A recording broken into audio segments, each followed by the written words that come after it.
What is up, guys? This is Sunday's compilation video. I've decided, because of the split with the midweek compilation, that I'm going to include in this compilation some of the stories from Friday, Saturday, and some best of stories from maybe a few months ago, a few years ago, just so you have a little bit of variety and it's not stuff you just heard a couple days ago, and that's it. If you guys end up enjoying this compilation of true scary stories, please be sure to like, share, comment, and subscribe, as it helps to ensure the video does well and that I can continue making daily videos for a long time to come. If you guys have any comments about stories in this video, please be sure to leave them in the comments section below, as that's my favorite part of doing these, is reading your guys' comments. Without further ado, guys, I will let you enjoy the compilation, and I will see you again on Monday. Have a great day.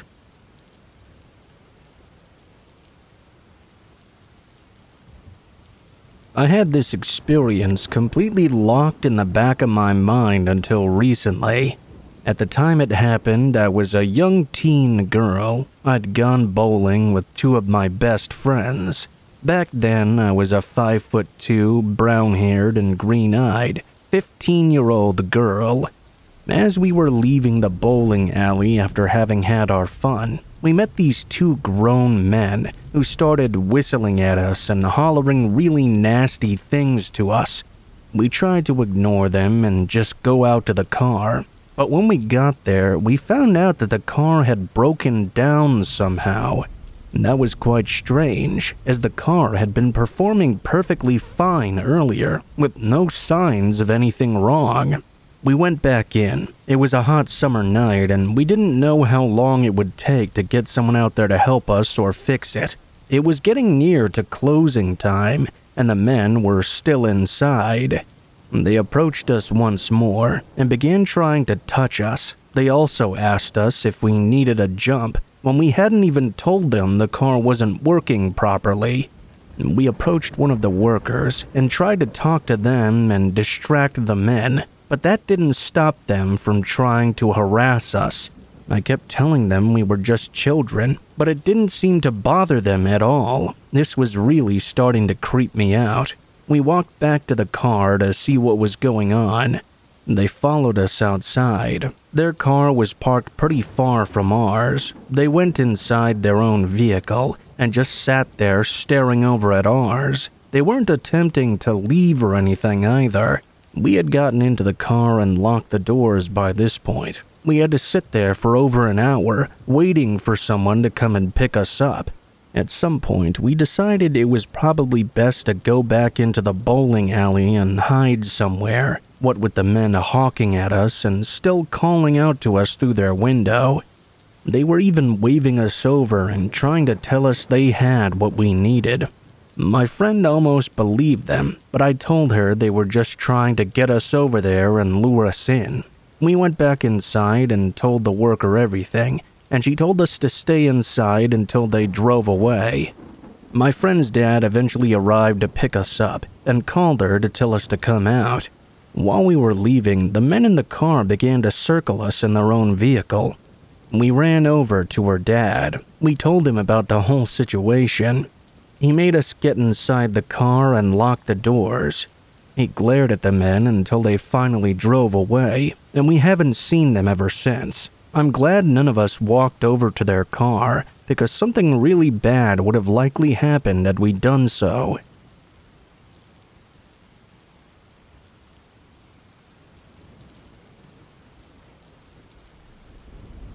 This happened when my best friend and I were both 17 years old, and took place in 1996. My best friend Chrissy and I are both smaller women. She was 5'4" and at the time weighed 110 pounds, but was a soccer player and very athletic. I'm 5'7", and at the time I weighed 125. We both had blonde hair and were often asked if we were sisters or cousins because we looked so much alike. There was a large reservoir on the outskirts of her town, surrounded by this beautiful public park. We figured we'd be fine to go walk around in the park because lots of people usually hiked out there. I had gotten some really good quality weed, and we wanted to find a peaceful place to smoke up someplace in nature. I had my pipe ready in my pocket, and we were pretty stoked. We chose to go out on a Saturday. It was a beautiful and sunny day, and there weren't too many people out.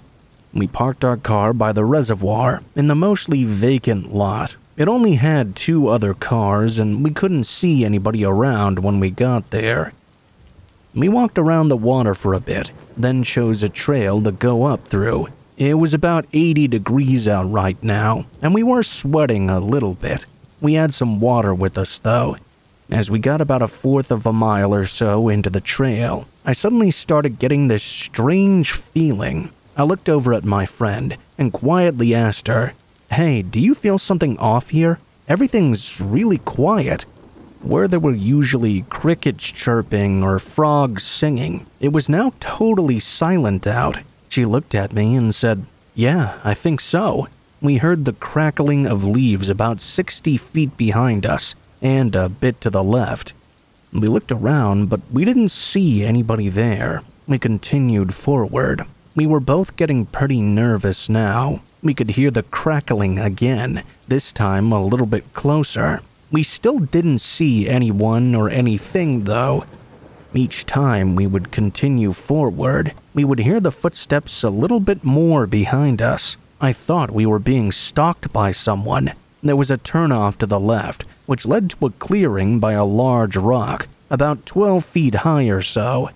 It had a large, sturdy rope anchored onto it to climb up to the top if you wanted to.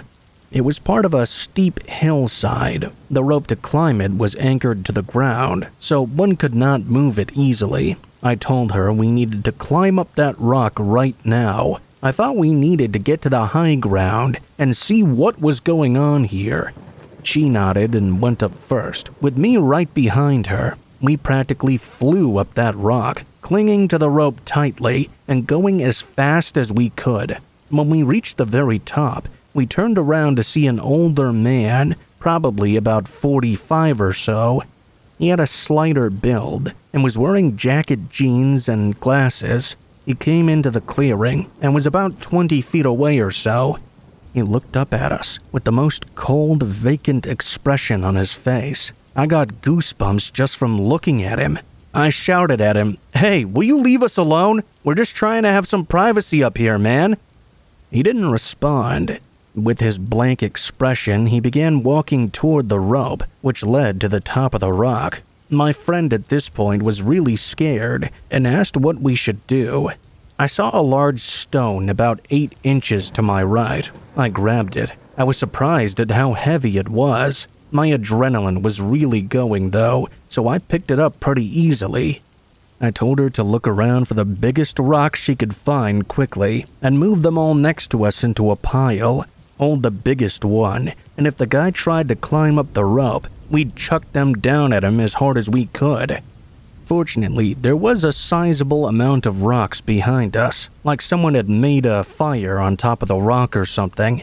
She brought a few over and grabbed a large one for herself. My friend and I stood close to the edge of the rock, holding our makeshift weapons. I looked down to the base of the rock, where the man was considering the rope. He looked up at us again with his dead eyes and no expression. He reached his hand out to begin climbing, and I started shouting at him, "If you try to come up here, you're gonna get hurt." I held the rock close to my chest so he could see it. My friend next to me was doing the same thing.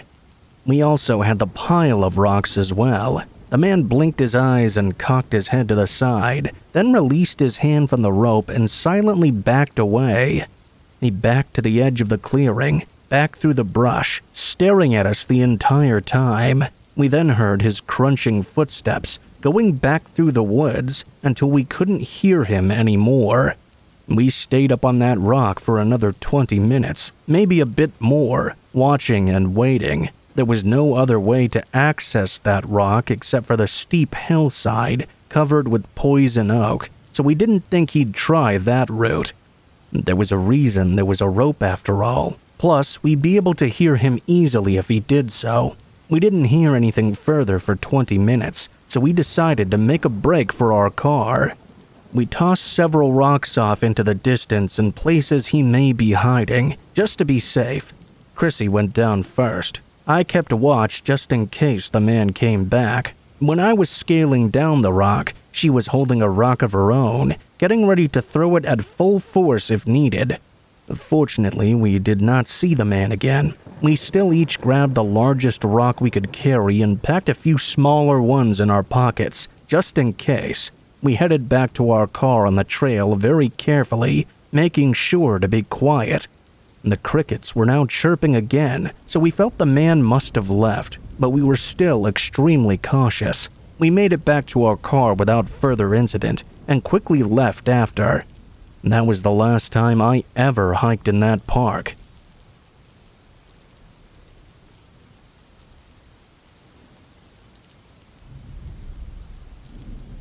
This happened when I was 5 years old, and it's one of the only vivid memories I have from that time in my life. My family is originally from Europe, but later emigrated to America. My grandmother would come visit us for about 3 months every year. During the summer in question, my grandmother was staying with us, and she planned on taking me to the local park near my house. I was waiting in the driveway while she was inside gathering up a few things. That was when I noticed a black car slowly cruising down the street before coming to a complete stop in front of my driveway. I didn't find it unusual at first. Perhaps they were just using the driveway as a means to turn around and back out. At that point, a man with darker complexion exited the car and began walking toward me. I just kind of stood there in shock as he closed in on me. The man reached out his arms like he was going to grab me. I remember wondering if this was the boogeyman. I stood there frozen as he came within a few inches of reaching me. I was finally able to snap out of my trance and start running away until I got to the front door. I started banging on it to alert my grandmother, and I heard the man behind me whispering something under his breath. He turned around and ran back to his car. My grandmother opened the door, and as soon as he saw this, he backed out of the driveway and sped off down the road. I told her what just happened, but she was a stubborn woman and didn't believe me. Looking back, I can't say I blame her too much. I was known for having quite the imagination, but this was not one of those instances where I was making something up for attention. Now that I'm older, the situation frightens me even more. Some random stranger pulled into our driveway and tried to snatch up a child like me in broad daylight. Who knows what else he had done?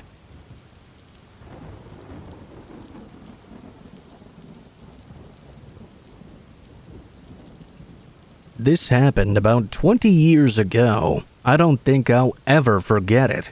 Keep in mind it was a different time. 20 years ago. Back in those days, I was an apprentice hairdresser for one of the top 5 ranked stylists in Japan. Training in that profession at that level was very strict. Beauty standards were a bit different too. You probably don't need me to tell you that, but it's worth keeping in mind.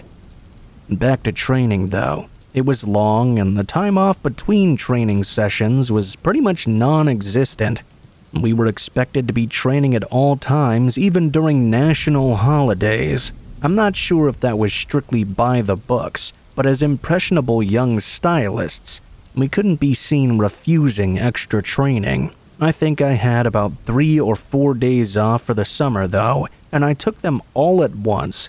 A lot of my friends and co-workers used that time to head off back to their hometowns, to see their families and whatnot. Since I lived really close to where I was studying, I didn't use my time off to just hang around at home. I could do that any time. I decided to instead accept an offer from one of my seniors to visit his hometown. It was really late by the time I finished work, and we managed to get to my senior's hometown at about 2 a.m. The satellite navigation system told me we were only 15 minutes away from arrival. The roads were dark and empty. We were the only ones on the road that late. There was no oncoming traffic at all. He lived pretty much in the middle of nowhere, so that may have been a part of the reason for the lack of traffic. I just remember seeing empty fields all around on either side of the road. I was kind of regretting coming already at that point. I mean, what the hell were we gonna do here? Should have probably mentioned to me that he lived in the middle of the countryside. I might have thought twice before coming with him. I just watched the road and tried to stay awake. I should say that I was the one driving, obviously. I just felt like it, since I didn't get to drive much in the city. I might have changed my mind, though, if I had known it was going to be that far to his family's home. All of a sudden, something appeared out of the darkness right in front of the car. A naked woman came sprinting down the opposite lane of the road right towards us. I slammed on the brakes. I thought maybe I had just witnessed some paranormal activity or something. The woman ran right past us, and I looked in the rearview mirror to see that there was a woman between the ages of 18 to 20 years old. She kept running for a bit, then stopped, turned around, and ran back toward our car. I looked at my friend, and he had a look of disbelief on his face. I guess that I didn't have much a different look on mine, to be honest. The reality of this situation was that we didn't know what to do with this sight. I said to him, "Do you think that's a ghost or something?" He replied, "No, I don't think so. Should we just keep going?" We slowly pulled away. Now that I had a better look, I didn't think it was something paranormal. The woman was surely real. I made sure I kept to a slow speed and kept checking the mirrors. The woman got closer, and I stopped the car eventually. My friend tapped me on the shoulder. "Hey, that's not a ghost. Come on, we have to stop and see if she's okay." It was so creepy to see someone naked running around in the middle of nowhere. Even creepier if you've never been to that place before. Instead of approaching our vehicle, though, she just kept on running right past our car. I tried to match her speed as my friend rolled down his window and tried to speak to her. "Hey, you alright? You shouldn't be running around roads like this late at night. You should head home." He said something like that. It wasn't very well put together or sympathetic. I think he was just too bewildered. I remember that much. The woman didn't even turn to face the vehicle. "Oh, hey there. Don't worry, I'm fine. It feels so good." I could see her a little closer now. She was pretty young, maybe 19 or so. "Why are you naked? Have you been taken? Has someone done something to you? It's dangerous to be out here naked and alone." She stopped running and looked down at the floor, as if deep in thought. She then replied that she'd run away from home and didn't even know where home was. At this point, I noticed she was in fact wearing socks and shoes, so at least her feet weren't getting torn up out there.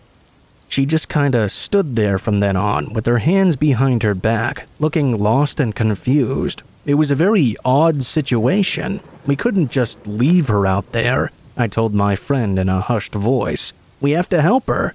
He sighed and nodded. We decided to take her to the nearest police station.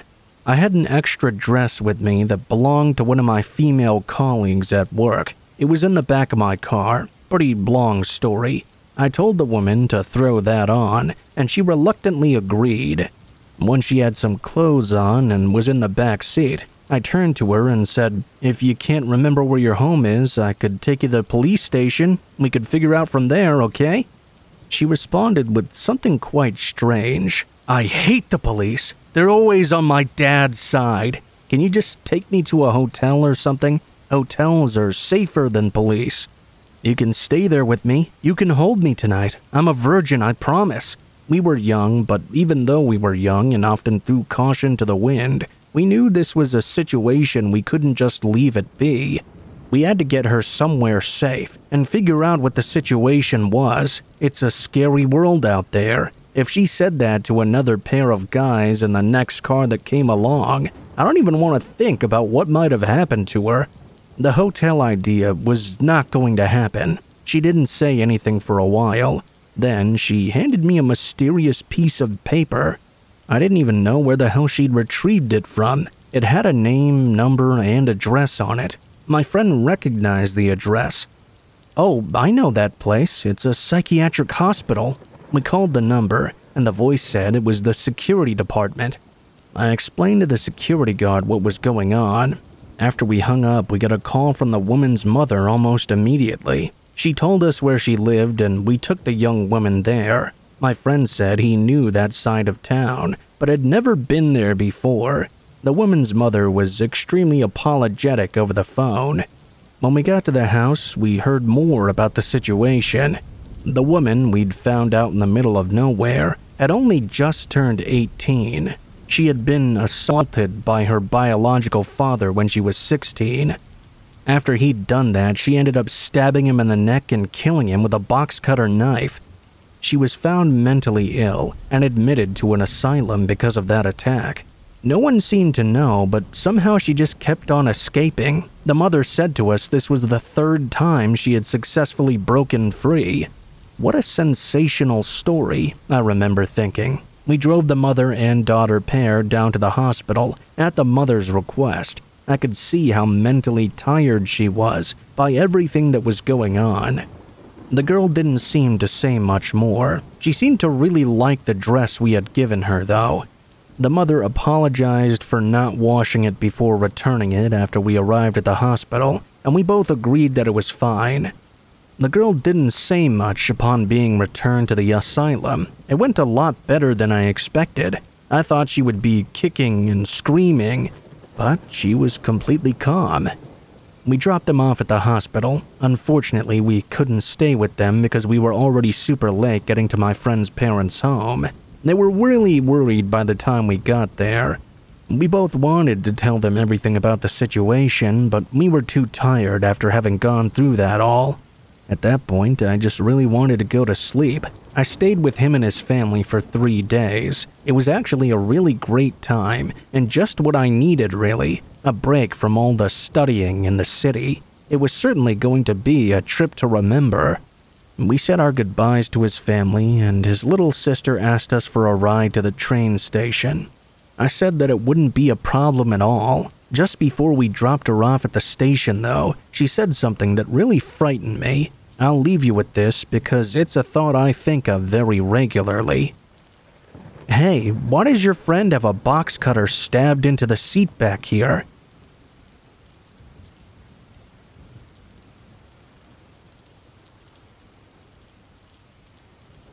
I'm a teenage girl living in Canada, and I've always really liked video games. One Saturday night, I was quite bored and was messing around online. I found this random site that lets you play random games. The site also had a chat room at the corner, and I ended up talking to some random guy. He said that he was a teen as well. I'll call him Dave. Obviously, I was not going to tell Dave anything about myself because he was a complete stranger, but we did end up playing a game together for about an hour or so. It was pretty fun. He asked if I had headphones on and told me he'd love to hear my voice. I just said no because I didn't feel comfortable with it. I told him my age, which was 16, and that was it. I gave him a fake name as well. After our game ended, he asked if I wanted to play another with him. It was midnight by this point, but I said sure. I wasn't feeling that tired yet.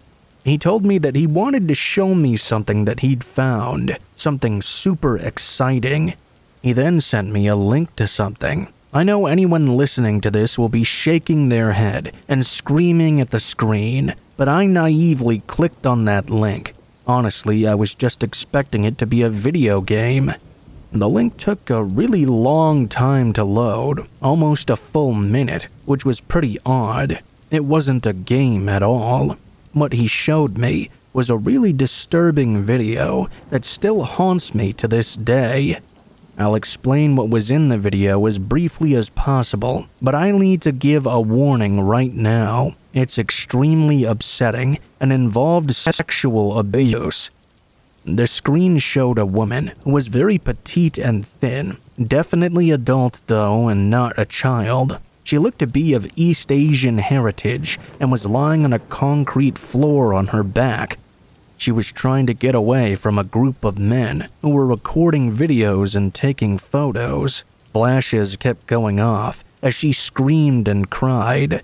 Those men did horrible things to her, things it makes me shake to even think about. I'm not going to go into great detail, but I think you have an idea of what these men did to her. It was truly disgusting and awful. Anyway, my sound was on, and the sound of her screaming makes me cry even just remembering it. All the men were just laughing. I was frozen. I felt like I was going to puke. I couldn't move. I didn't close the screen due to how shocked I was. I didn't want to see it, but it was like one of those things where you just can't look away. The screen suddenly changed, and someone began pouring something onto a woman's private parts. At that point, I regained control and exited the tab. It took a long time to shut. I was shaking and crying. I went back to the chat room thing and asked Dave what the fuck that was he just sent me. Was this some sort of mistake? This sick fuck told me it wasn't a mistake at all. He just wanted to share one of his favorite videos with me. He said this video was nothing, and I should have finished it because it only got better. Apparently, I saw nothing, based on how quickly I came back to the chat. He went on to tell me that it really excited him, and he thought it was so cool, and that I would like it. I didn't even respond. I just turned off my laptop, ran up to the bathroom, and threw up. I just sat in there crying my heart out. I couldn't process what I'd seen. I couldn't get the cries of that poor woman out of my head. They were just ringing in my ears.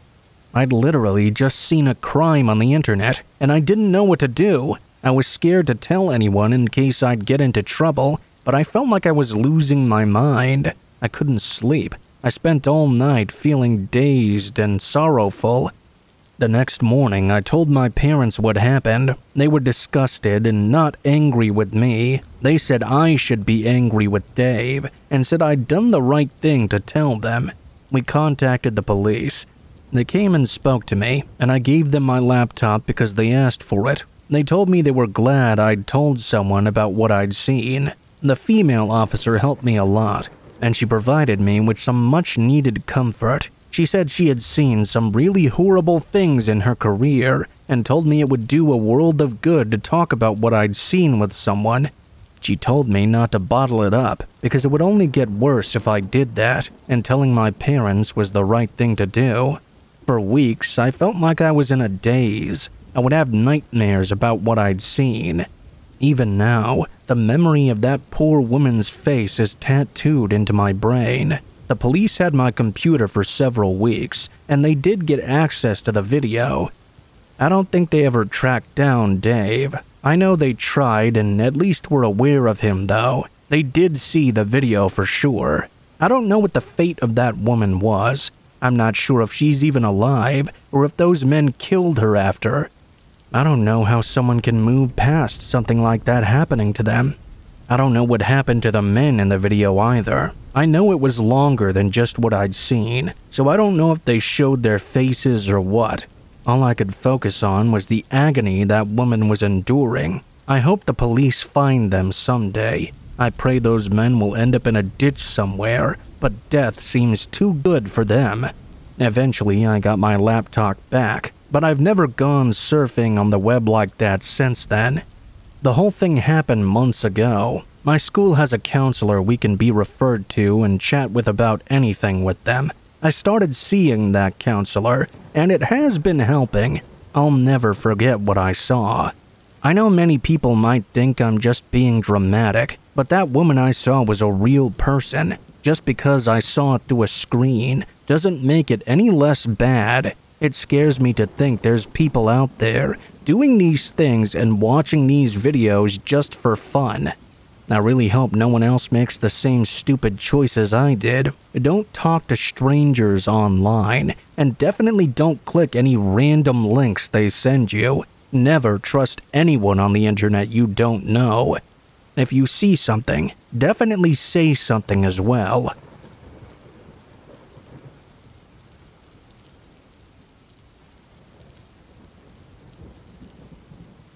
I'm a tall yet extremely skinny guy, and I'm 21 years old. I was 20 years old at the time this happened.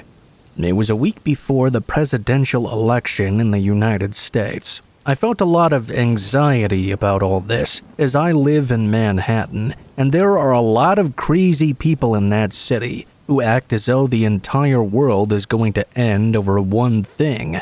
Feeling exhausted from both that and my university, I decided to visit my friends in Moscow. You see, I'm half Russian, and I own an apartment in the city center of Moscow.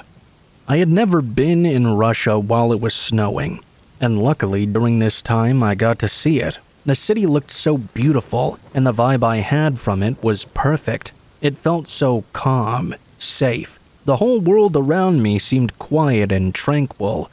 Unfortunately, I had severe jet lag and fell asleep at around 5 p.m. Moscow time.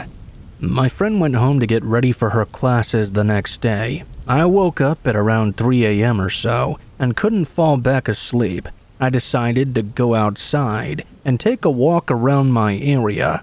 It was still gently snowing. I walked around the dead, empty city in my district and took in all the beautiful architecture and snow falling down. I don't remember how long I was walking for, but eventually I crossed a bridge and entered deep into a neighborhood I was not very familiar with. I thought it would be okay, as I was still in my district and sort of remembered the way back home. I eventually came up to this ginormous entrance of a block unit with a beautiful gate on it. The gate was open, so I decided to step inside. It looked like a little compound of some sort. If anyone is from Russia, they probably know what I'm talking about. Everything was dead quiet, and the trees canopied in the square complex. To the right was an extremely tall building with a huge door. I peeked inside and saw a dimly lit lobby, a typical Russian lobby vibe, with this blinking fluorescent light. I grabbed onto the door, and to my surprise, it was unlocked. I entered into the massive building and looked around. I saw many stairs wrapping around in a square, all leading up. A small, typical Russian elevator was to the right of the stairwell. There were also stairs that led down. The door at the bottom of the stairs was open. I absolutely do not know what came over me, as I'm normally not one to adventure alone. As I stated earlier, though, everything just felt so beautiful. The quiet vibe of snow-covered Russia had me feeling peaceful, and I decided to tiptoe on down to the basement to take a peek and see what was inside. I walked into the room with the open door and threw my flashlight on my phone. There was an extremely long tunnel that I couldn't even see to the end of. I felt somewhat threatened by it and started to get uncomfortable. I decided it was probably best for me to leave. When I turned around, the only light that was entering the tunnel where I was coming from outside the doorway. I could see that now, standing and blocking the door, was a black silhouette. I quickly understood it was the outline of a person who was at least 5 inches taller than me. I would say they were probably 6'5". They were massive. My stomach dropped so hard, with my heart beginning to beat super quickly. The man began to speak to me in Russian, but as my Russian isn't fluent, I didn't understand everything he was saying. "I'm sorry, I don't speak Russian well," I said to him. He said back, "You speak English?" I told him I did. He asked me if I knew where I was. I told him no. My mind started to fill up with a lot of different scenarios, one of which was me having to run down this tunnel and getting lost to avoid him if he decided to chase me. These tunnels used to be for the Red Army soldiers to move from one place to another during the war. He explained to me this whole building used to be a bunker for Red Army soldiers. I tried to show some interest and began to move away while facing him and attempted to get him to move out of the doorway. "The whole place is now apartments. I have one on the top floor. You should come and see it," he said to me. "Oh, it's quite late. I think I should be going," I said. He approached me quickly and grabbed my wrist with a ton of strength. He dragged me toward the stairs to go to the main floor of the lobby. "I promise you, I have a view that you'll love," He called the small elevator. If any of you have ever been to Russia, you know exactly what I'm talking about. It's the type of elevator that can barely fit 2 people. He began telling me about how he'd just gotten back from Chicago, and that his husband loved Chicago as well. This made me start to panic. I thought to myself that there would be another person up where he was bringing me, and I would now have 2 people overpowering me once we got to his room. He dragged me over to it, and I took a look at this massive studio apartment he had. He had only candles to light the room, with tons of tapestries dividing it up. It had a super eerie vibe, with the candle and moonlight shining all throughout. I looked out his window as he instructed me, and I do have to admit the view was amazing. I started scooting away, looking for an opportunity to get out of there. "Where's your husband?" I asked. He looked at me and laughed. "Oh, he's dead."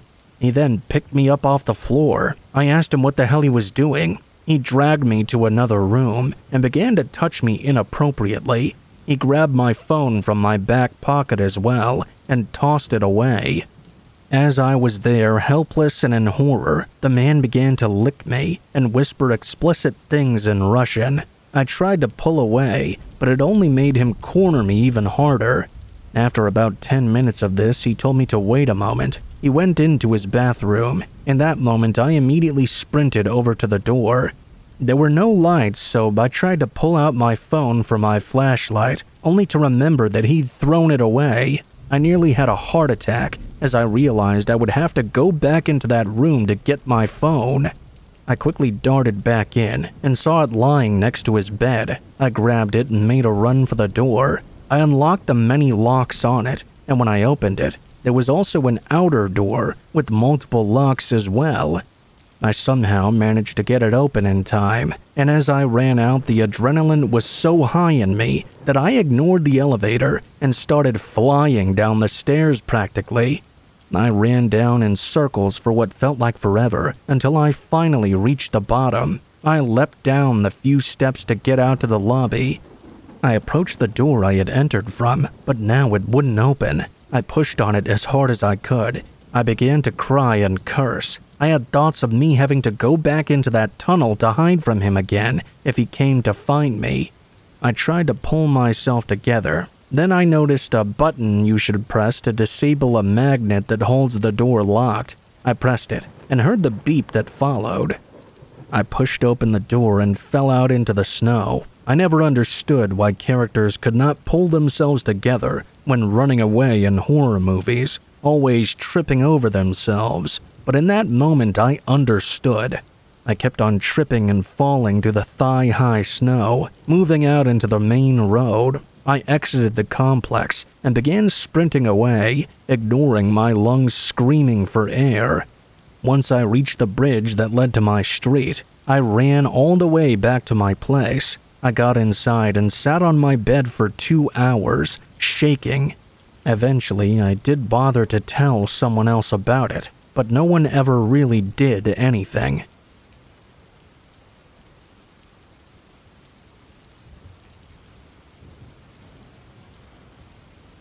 This is an experience that I still struggle with to this day. I'm an 80s kid and grew up in Georgia. My old man was a master surgeon in the Air Force, and my mom was a nurse at the local hospital.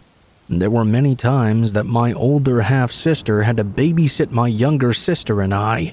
Since I was a bit older than my little sister, I spent most of the time riding bicycles around the neighborhood with my friends, climbing trees, and exploring the forest near our home. Usual kid stuff. On occasion, when we had a bit of money, me and my friends would ride down to the grocery store to buy some candy and soda. On those occasions, we would leave our bikes in the alley between the bowling alley and the grocery store, right next to the discarded shipping crates. On the day in question, me and my friends Jamie, Tommy, Danny, and Charles were out riding our bikes like any other day really. We rode through the forest trails and decided to go grab some drinks to combat the summer heat. We rode up to the store, stashed our bikes, and went inside. We grabbed our drinks and came back out, then sat down on the shipping crates, chatting and laughing. We stuffed our faces with candy and Dr. Pepper. A short time later, Danny and Jamie took off for home, while Charles, Tommy, and I stayed behind. We wanted to hang out a bit more before we left. At that point, some random person emerged from the side entrance. The man walked over to us and struck up a conversation. "Hey guys, how's it going?" The guy seemed okay at first, until he pushed Tommy and me inside one of the shipping crates and closed the door. He then pinned the container against the opposite wall, trapping us in. He then shoved Charles to the ground. Charles jumped on his bike and left us behind. "Looks like your friend ditched you," he laughed. "Let me share a little secret with you. I've been watching you for a while, coming back here, sitting on all these crates. You all are like little mice." I stared up at the man from inside the crate. His once friendly face was now drawn in an expression that can only be described as pure evil. The man then looked me dead in the eyes. "I know who you are. I know where you live, who your parents are." The man then lifted up his shirt, revealing a pistol.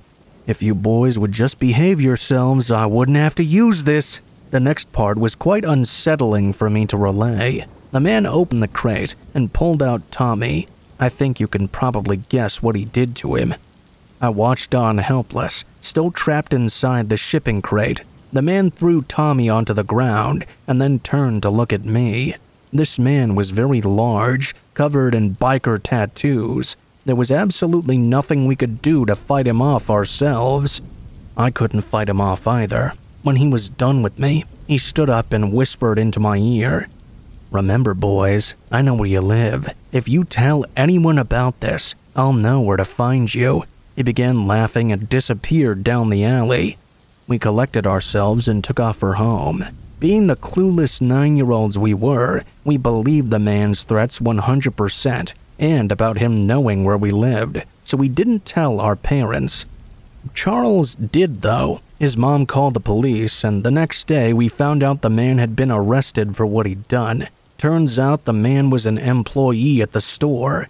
The police never spoke to us, though, only Charles that he'd pushed down. The monster only spent 45 days in jail and was released back out into our neighborhood. 6 months after his release, Charles was riding up to the store by himself. The man had been fired, and Charles was completely unaware of what happened to Tommy and I. Someone shot Charles in the back of the head while he was heading back to his home. This had never happened in our town before. The entire community was shaken. This time, the police spoke to everyone. When they questioned me, I broke down. I was terrified and told them about what happened to Tommy and I behind the grocery store. I told them about the threats as well. Unfortunately, by the time I spilled the beans to the police, it was already too late. The man had skipped town, and the last time anyone saw him was the night that Charles was killed. I will end things on a bittersweet note. No arrest was ever made, because the man died 2 years later after being killed.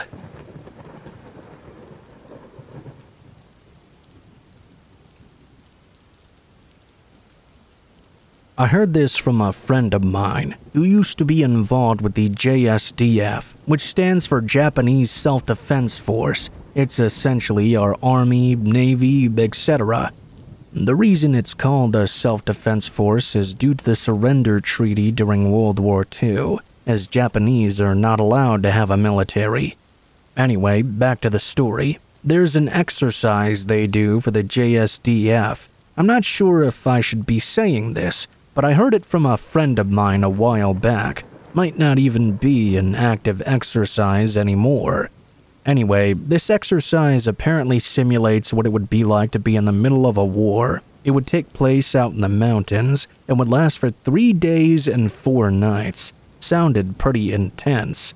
They would take turns on guard and sleep in shifts during that time. There were these kinds of bases dug into the mountains. You know, the kind designed for soldiers to hide in, where they would be able to hide from the enemies, keep watch, and take breaks. These hideaways were very well camouflaged. It was all very authentic despite just being a drill. One day, during the fall, a training exercise had been set up. 2 soldiers in training were stationed outside in the elements to keep watch. However, come to the middle of the night, the 2 soldiers in training would abandon their post. They ran into one of the hideouts, speaking loudly. This caught the attention of their supervisor.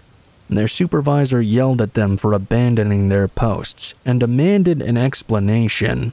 The soldiers in training could only tell their supervisor that they, quote, saw something. They both looked pale, and both were said to be trembling. The supervisor demanded an answer and was told the pair of them had seen a ghost. The other soldiers in the hideaway listened to their story with great interest. It went something like this. Apparently, the 2 on guard said that everything was going smoothly when they heard a rustling sound ahead of them that made them cautious.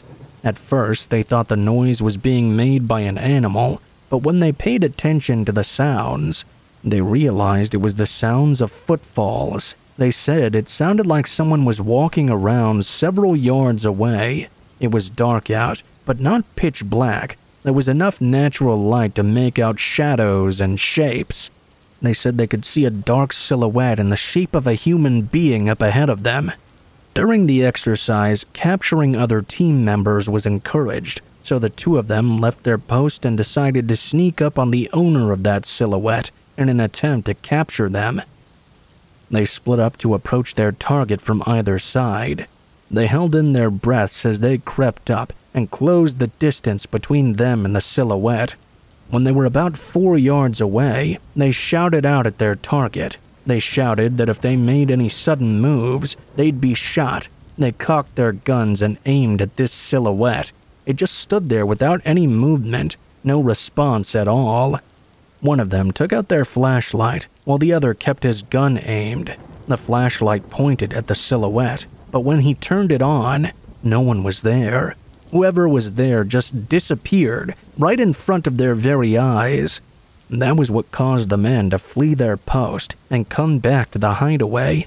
Upon hearing this, the supervisor responded, "Good story, boys, but dawn's almost here. Time to face your fears. Back to your posts, that's in order." They tried their best to persuade the supervisor to allow them to stay inside or even transfer them to a different post, but he would not be swayed. Apparently, they were so scared by the events that threats were exchanged, but eventually they left the hideout and returned to their posts. They were said to be shaking with fear. There had been many rumors about the area and suicides and problems in the barracks. Some had said that a soldier was even shot with a live round right there in the training area. Who knows? Maybe there was something substantial to their claims. My friend is convinced that the 2 who abandoned their post saw an apparition out there in the cold of that fall night. I'm not exactly sure.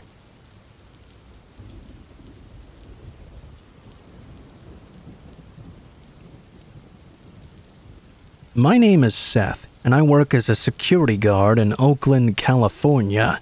One morning, I came into work, and the janitorial supervisor came over and talked to me. Let's call him George for privacy reasons. George asked me if I knew who was working the night before. I told him no, but I could rewind the cameras and see who was on shift that night. I asked him what was the matter. What was this in regards to?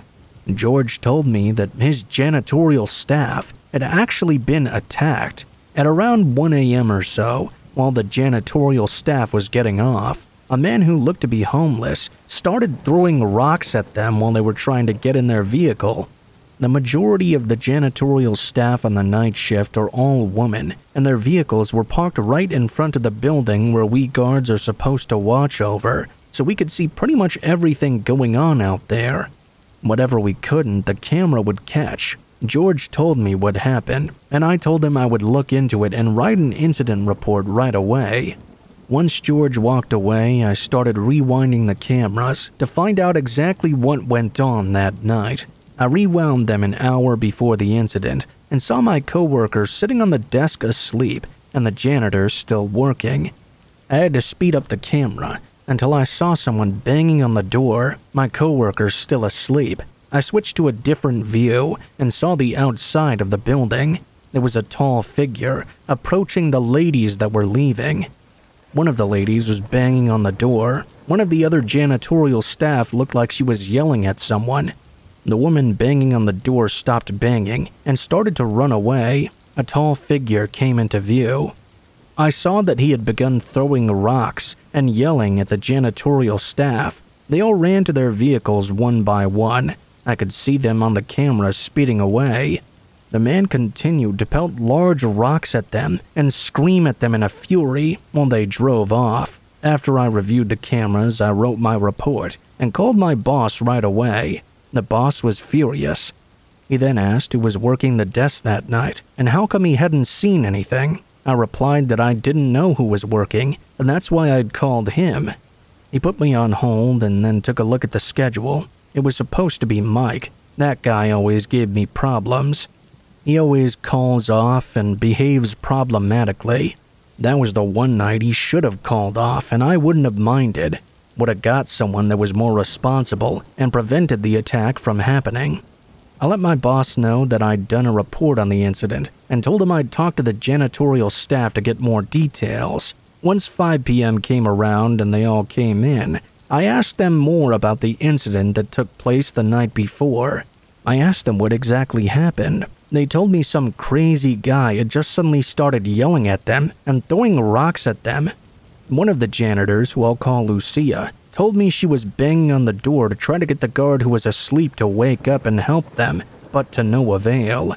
Later on, George informed me that he was going to report the incident to headquarters and inform them of our negligence. I don't blame him. The fact his staff was attacked and we didn't even do anything was a black mark on our record. I would have done the same thing. I called my boss again and gave him further detail, as well as letting him know George would be reporting us. I felt really bad for the ladies. They were all clearly terrified still, but they came into work anyway and did what they had to do. I followed up with them a week later to check up on them, and they told me they were still scared about the man coming back and trying to attack them again. I could tell it was really traumatic for them, but they had kids to feed and they couldn't stop working. So, yeah, I guess that's the story.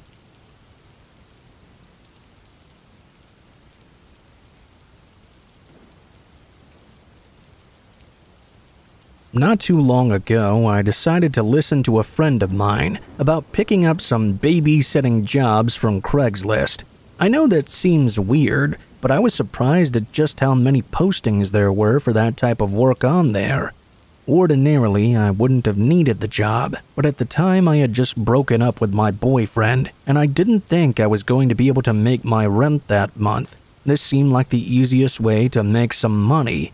It helps that I used to babysit when I was a teenager, and my brother has 2 small kids. I felt like sort of an expert in the field. After all, how hard could looking after a couple of children for a few hours be? I set up a job for early Saturday evening and started messaging a woman named Chloe. The woman said that she and her husband would be leaving home at around 5:15. They would be back sometime after 10 or so. She gave me the address and all the information about the children. I would be watching 2 boys. One of the boys was 7 and the other was 9. I was figuring this was going to be some easy money. In my opinion, boys that age are very easy to entertain, and because they weren't babies, they wouldn't need my complete undivided attention.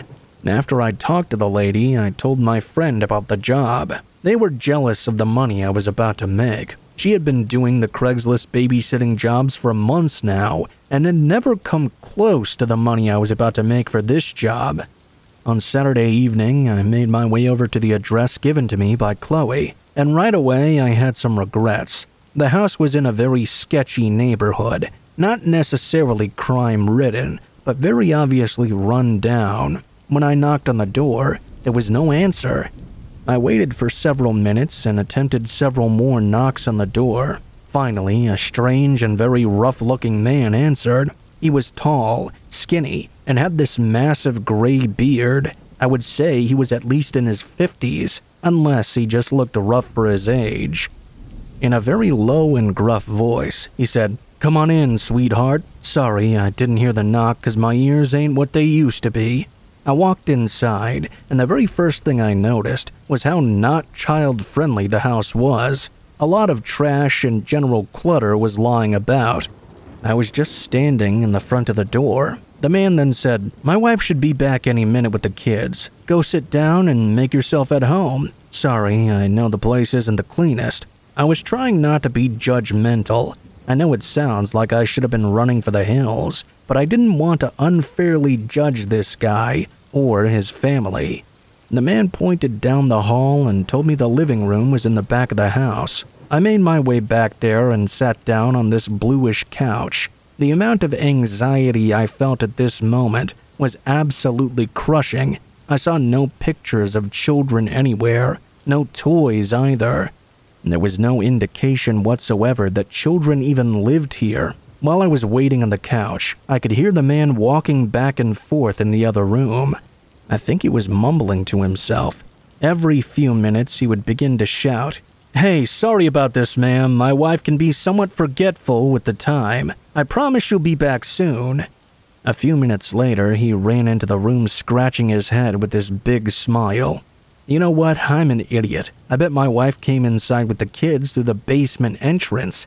She's probably waiting for you down there. Nobody uses that front door. Why don't you go and check it out? I'll meet you down there in a minute." He stood there like a scarecrow, pointing to the door on the far side of the room. I didn't know what to do. I just nodded him and told him I would go check. Truthfully, though, I'd had enough at this point. Though he smiled, in this very unsettling voice, he said, "That's great. I'll see you in a second, sweetie." He walked back over to the front door. I opened the door to the basement out of curiosity. It was obvious that nobody was down there. The lights were off and the smell was horrific. When it hit my nose, I knew there was no chance I was going down there. While staring into the dark basement, I could still hear him bumping around in the front room. Without thinking, I ran as fast as I could toward the front door I'd came through. Once I hit that door, I realized it was locked. I quickly unlocked it and ran for my car. As I threw open my car door, I could hear him yelling something from inside the house, but I didn't look back. I started backing down the driveway. I could see him running out at me, waving his hands back and forth. Thankfully, by the time he reached the driveway, I was already flying down the road. I almost didn't call the police, because technically I was physically fine, and maybe I was overreacting. After calling my friend, though, she convinced me to call the authorities just in case. After the phone call, I have no idea what happened. The dispatcher told me that they would take it from there, and that was the end of it, at least on my end. Maybe there really was a wife and kids. Maybe this was just a poor family I unfairly judged. Maybe there really was an entrance to the basement that his wife used instead of the front door. But honestly, I'd rather look like a crazy jerk who judged a family than potentially be the victim of something very much worse. The unnerving nature of the situation told me to run, and I stand by my gut feeling. That very well could have been the best decision of my entire life.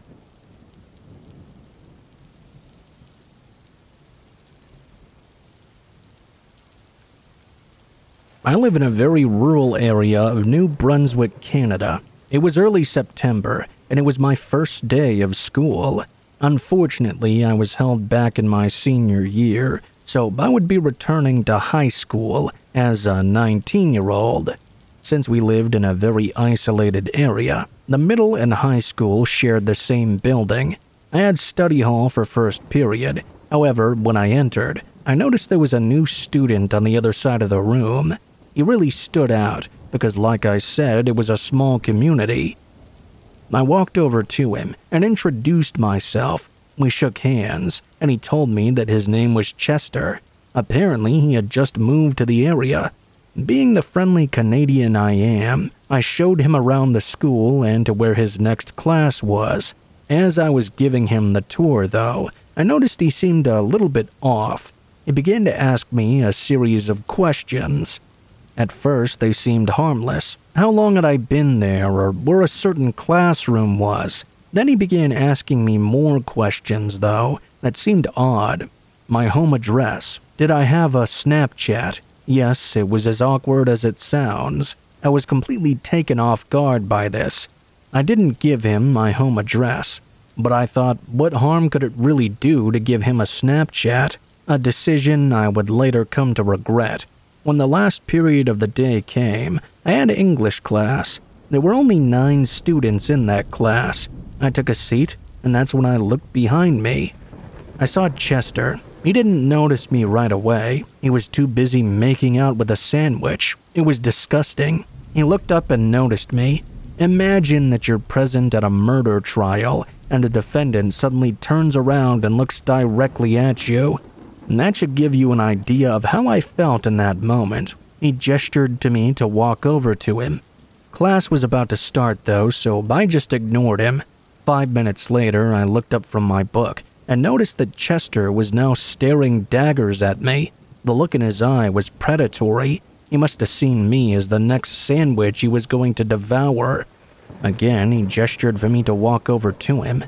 Fuck that noise. I know an underwear-sniffing weirdo when I see one. I ignored him and continued reading my book. My phone then pinged. It was a Snapchat message. Of course, it was from Chester. "Follow me." I replied that we were in the middle of class right now. He got up from the table and asked the teacher if he could use the bathroom. He then walked out into the hallway. I wanted to see why he wanted me to follow him. After about 5 minutes passed, I asked the teacher if I could use the bathroom as well. When I exited the classroom, I saw Chester was about 50 feet away, walking very slowly. This guy was weird, and I mean really weird. I kept at a distance behind him so he wouldn't know I was there. He turned down the hallway that led to some storage rooms and the basement. I saw him open a door and walk inside, then close it behind him. Confused, I walked over to the door he'd walked through. I recognized it as the entrance to the school's basement. There was no way in hell I was following him down there. I casually walked back to class. When I sat down, my phone pinged again. "Why didn't you enter the basement with me?" Okay, so now I was thoroughly creeped out by this guy. I just replied, "Leave me alone, you creep the hell out of me." I then blocked him. When I got home that day, I immediately started on my homework. By the time I was all done, it was around 11 p.m. I was all by myself. I was putting all my stuff away when I received a new Snapchat notification. Someone had added me as a friend, but it was from an account called "Why Didn't You Enter the Basement?" I knew it was Chester immediately, so I blocked it. Not even 30 seconds later, I got another request. This time, the account named "Why Did You Block Me?" I blocked that one as well. Then another one came in. This time, it was even more ominous. "I know where you live," followed by "I'm right outside your house." I heard a window break downstairs. I immediately called the police and told them what was happening. The operator said to find somewhere to hide and to lock the door. I hung up and went into the hallway closet. My worst nightmare came true. I had footsteps moving up the stairs. The closet that I was hiding in overlooked the staircase. I saw a dark figure appear and move into the light. It was Chester. As soon as he reached the top of the stairs, he made his way to the middle of the hallway. He stopped and looked directly at the closet I was hiding in. It was just like I was in a horror film. I didn't want to freak out and give away that I was hiding there, so I retreated further in, concealing myself behind some thick winter coats. Chester opened the door and peered inside. He couldn't find the light switch and eventually gave up. He began moving room to room, and after that I heard his footsteps descending back down the stairs. A few minutes later, the police knocked on the front door. I immediately left the closet and went downstairs. I opened up and told them what was happening. Of course, by the time they arrived, Chester was nowhere to be found. After they searched the house, they determined he'd escaped through a window in my basement. I showed the police the Snapchat activity, and they said they would do their best to track him down. The next school day, I went to the principal's office to report him. Snitches get stitches, my ass. Plus, Chester was seriously disturbed. I sincerely believed he was a threat to both myself and the other students. Here's the creepiest part of the story, though. My principal told me there was no new student named Chester. He must have snuck into the school somehow and blended in with the other kids. Somehow, none of the staff bothered to confirm he was actually a student there. Thankfully, he was never seen again. I never heard any follow-up from the police either. To this day, I still think about what would have happened to me if I had followed him into the school basement. I may have been his next sandwich.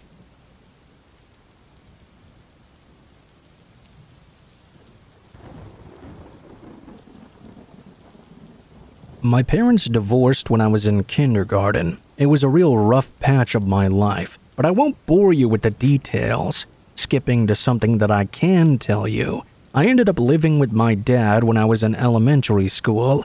We lived in an apartment. My dad was not rich, and neither was his family either. I wouldn't say we were poor, though. It felt like I had a pretty normal lifestyle. This happened when I was in the 6th grade of elementary school, about 11 years old. After school, I had volleyball practice, and after that, I usually walked home. I'm a woman, by the way. Usually a friend walked home with me, but that day she was out sick, so I had to walk alone. I left school that day at around 5 p.m. It was a little later than usual for me since it was winter. It was already dark out. It was about a 25-minute walk from our home to school, and because we lived in a rural area, there weren't that many streetlights at all. I was scared of walking home alone at that age, so I just tried to go as fast as I could. I was a little tired from practice, though. I felt as though I was keeping a decent pace. When about 5 minutes into my route, I noticed there was this guy in his 30s walking behind me.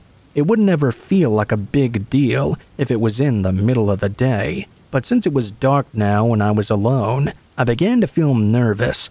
My heart was pounding. What if I get grabbed up like in the news, I wondered. Feeling paranoid, I upped my pace. I didn't know if it was my imagination, but I felt like when I sped up, so did he. In my rural town, I never really noticed all that many people on the street after dark. Everyone would usually be at home relaxing when it was dark out. That's how I saw it, at least. Therefore, if something happened to me, no one would be around to help me or even see it occur. The more I allowed those frightening thoughts to enter my mind, the faster my legs began to move. At this point in my walk, I was nearing my home. I stopped at a red light opposite my street and decided to use that opportunity to check behind me. The guy who I thought was following me didn't seem to be there anymore. I was quite relieved and assumed that maybe I was just overthinking things. I slowed my pace down to my usual walking speed. I crossed the road and turned toward our apartment. Then I looked back just to check.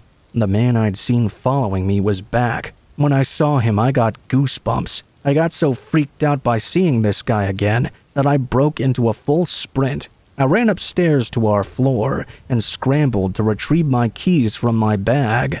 I unlocked the door and rushed inside. We lived on the 2nd floor. I ran into my bedroom and opened the curtains to see outside. The man from before was stood outside on the street, staring up at me. I was so scared that something terrible was going to happen that I couldn't bring myself to take my eyes off this man. I didn't know what to do. I just stared at him, and eventually he slowly walked away from our building. About 2 hours after the man left, my dad came home from work. I wanted to tell him about what happened, but I also didn't want to worry him. He always looked like he was under a lot of pressure and was wrought with stress, so I did not tell him. About a month went by, and I often thought about that day. Nothing else had happened or changed in my life to make me feel worried. However, about 2 months after that day on a Sunday morning, at around 8 a.m. or so, someone rang our buzzer out of nowhere.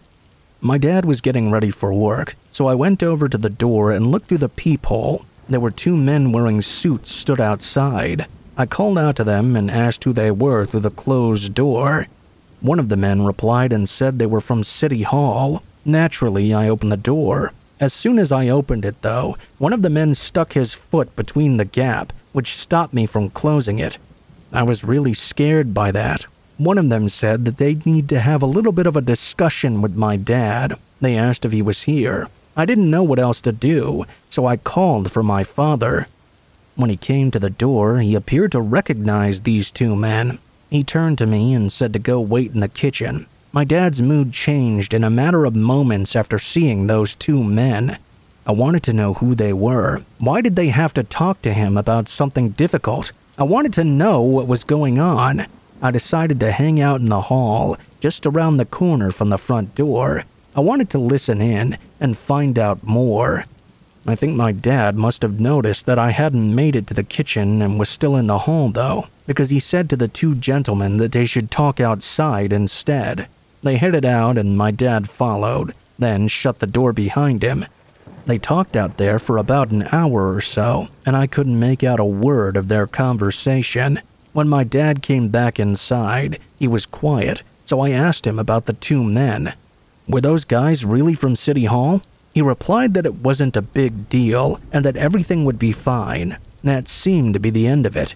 He didn't want to entertain the topic of the strange men at the door with me again.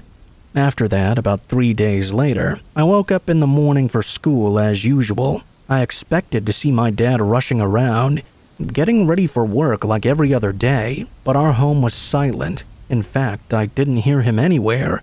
I got out of bed and called out to him, but no one replied. I thought he'd already left for work, so I didn't think much of it. I got ready myself and headed out to school. I came home from school like normal and hung around waiting for him to get home. 1 hour after he normally came home passed by, then 2, then 3. He still had not come back yet. It was about 9 p.m. when I decided to look in the fridge for something to eat for dinner. I really didn't know what to do. I just went to bed at my usual time and hoped things would be back to normal in the morning. When I woke up the following morning, though, I already knew before I even climbed out of bed that my dad had never returned home. I could just tell the apartment was quiet and still. I remember it was a Saturday. There was no school. I woke up really early that morning. Usually, I like to sleep in on the weekend, but I just couldn't rest easy. I didn't know where my dad was. I got a call at around 7 a.m. It was from my aunt, my father's brother's wife. All she said to me was, "Are you okay? I'm coming to pick you up now, okay?" After about 30 minutes, she arrived, ringing the buzzer at the door. She told me to pack all the things I needed for school and some clothes. I had no idea what was going on, so I just did as she asked. After I finished packing, she told me I would be going to stay at her place that night. I got into the car with her and we drove away.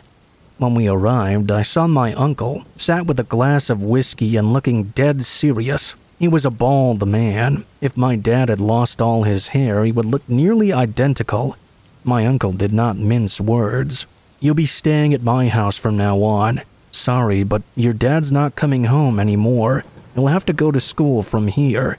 I was tearful and obviously upset. I remember asking him why again and again.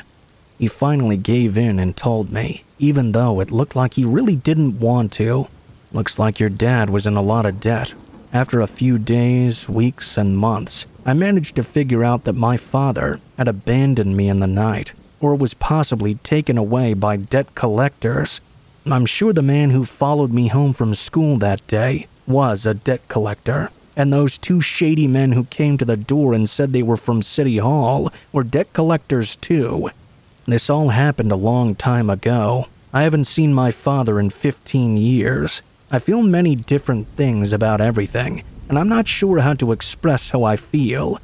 I've heard a rumor that my father is now disabled and living in an institution, having lost all his memories, but that's just a rumor, I guess. Even if I did know where to find him, I'm not sure if I'd want to. I usually read scary stories online, and I just wanted to share my scary experience. My dad disappeared in the middle of the night when I was only in elementary school, and I don't think I've ever been able to get over it.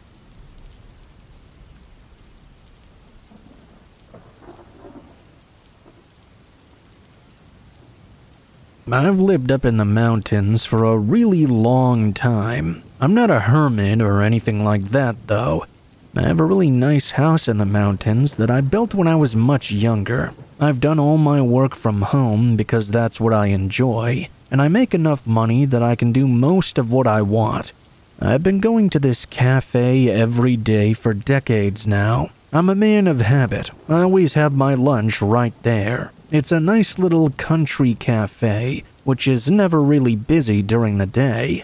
I can go there and have a real nice, peaceful lunch before heading back home. It takes me about an hour to drive to the cafe and an hour to drive back home.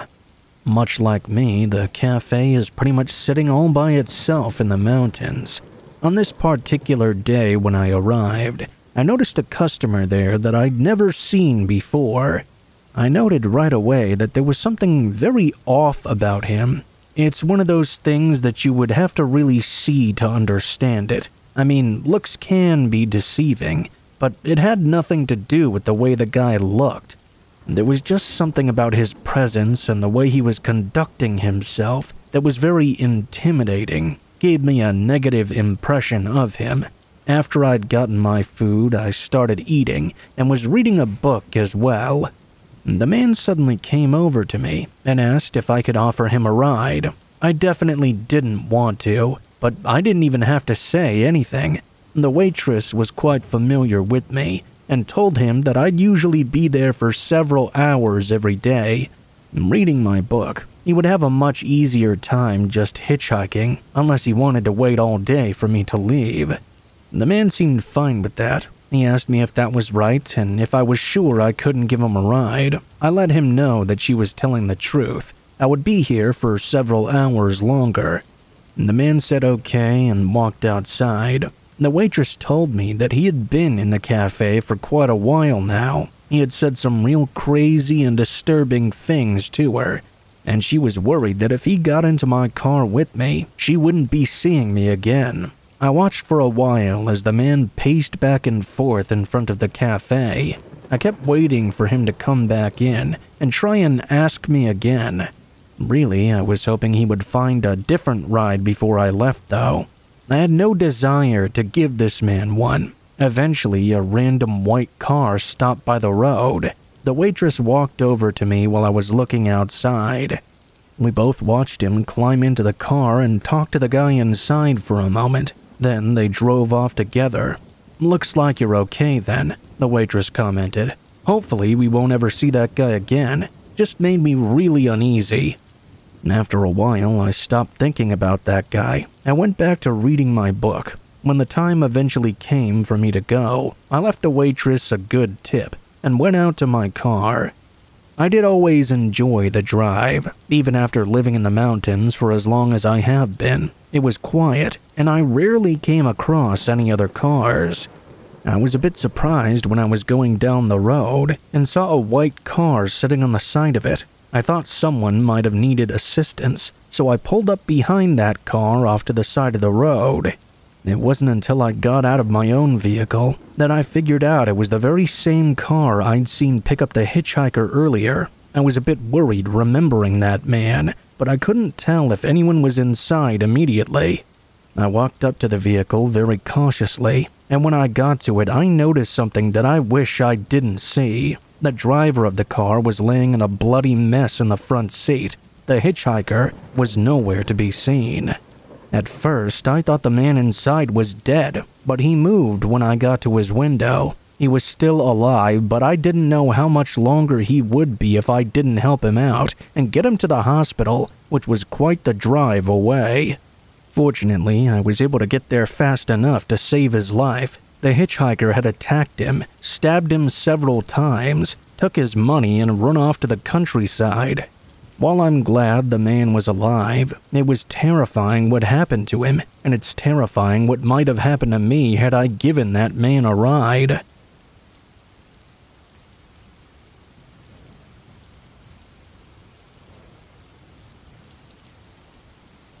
I haven't always liked spending my time around people. For many years of my life, I lived out in a cabin in the middle of the countryside. The cabin itself belonged to an uncle of mine. Before he passed away, he left it to me in his will, and I decided to move into it myself. The cabin might not be as bad as something you've seen in the Evil Dead movies or anything, but it wasn't the greatest thing either. It was well away from other people. He'd also left me some money too. For a long time, I was able to just quit my job and live in that cabin.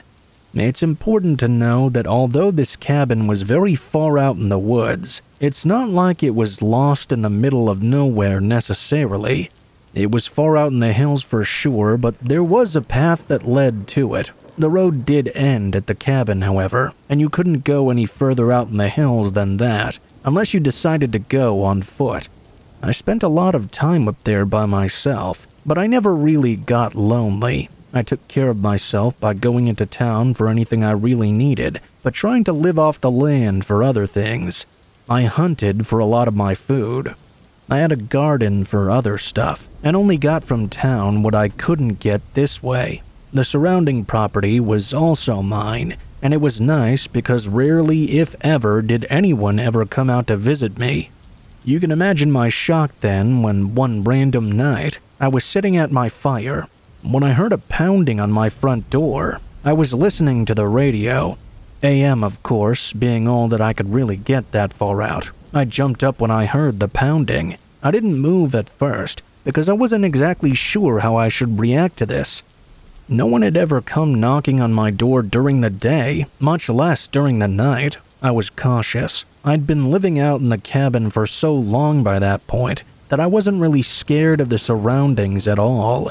I was never afraid of the dark or anything like that, but this was definitely unusual. I grabbed my gun before I went to the door, and even then I approached very cautiously. I walked up to it and did not unlock it right away. I called out, asking who it was on the other side of the door. All I heard back was the wind that had been blowing hard through the trees that evening.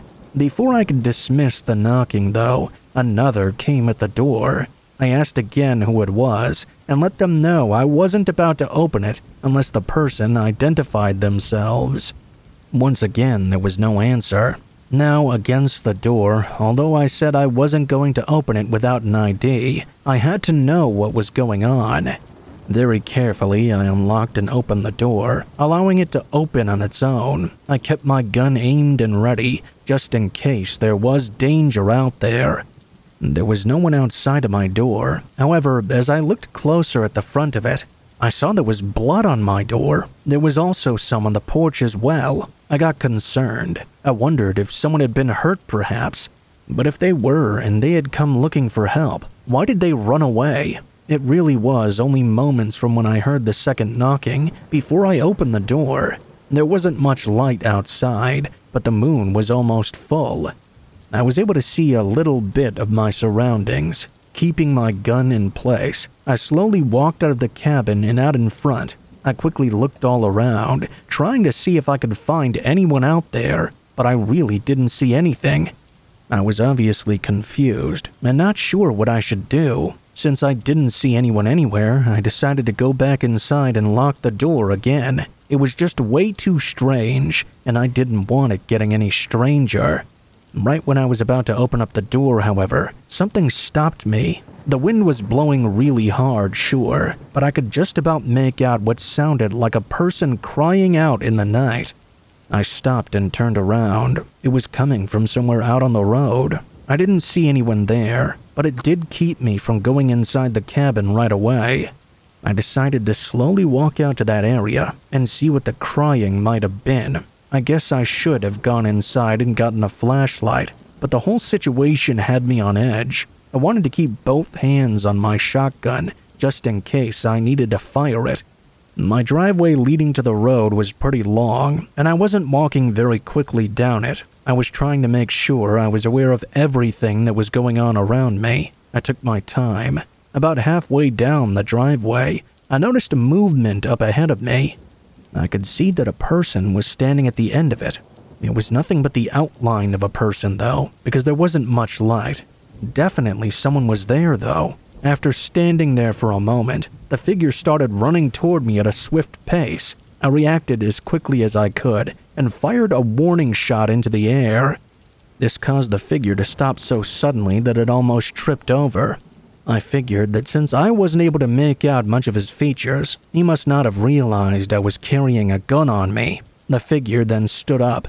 Rather than retreat, it stood there for a few moments, almost as if trying to stare me down. We both stayed that way for what seemed like a really long time, but probably wasn't much at all.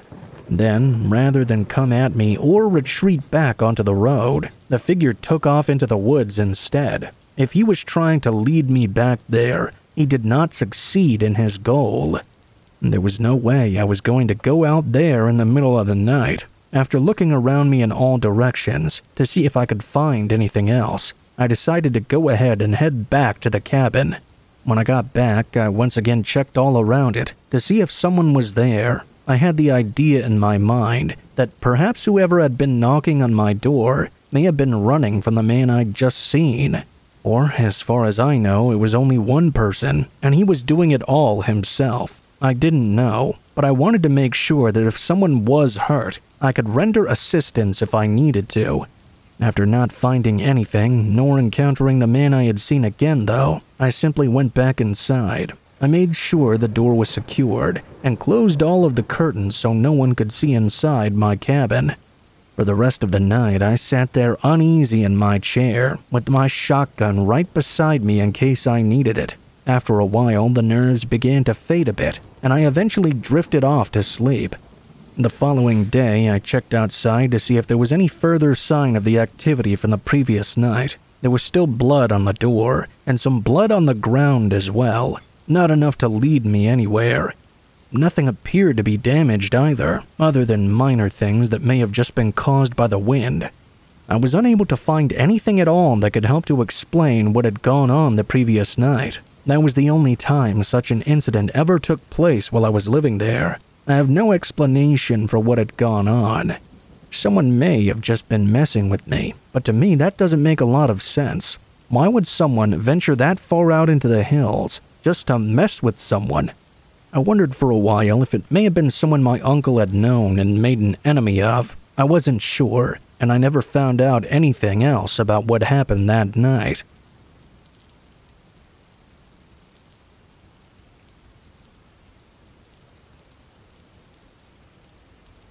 This happened when I was in the 3rd grade of elementary school. I think it wasn't long after I turned 8 years old. My family and I were all out on a drive one weekend afternoon. It was a bright and sunny day. I remember we were going to see our cousins, and I was really looking forward to it. We didn't end up making it to our destination that day, though. We got into a car crash, a really bad one. An oncoming car in the opposite lane had swerved over the central line, come into our lane, and hit us head-on. Our car was smashed backwards into the border at the side of the road. We were out in the sticks in the mountains. We were hit with such force that we crashed beyond the guardrail and ended up rear-ending the rocky outcrops of a mountain we were passing under. I looked up to see that my mother, who was driving, was slumped forward in her chair, her arms hanging motionlessly at her sides.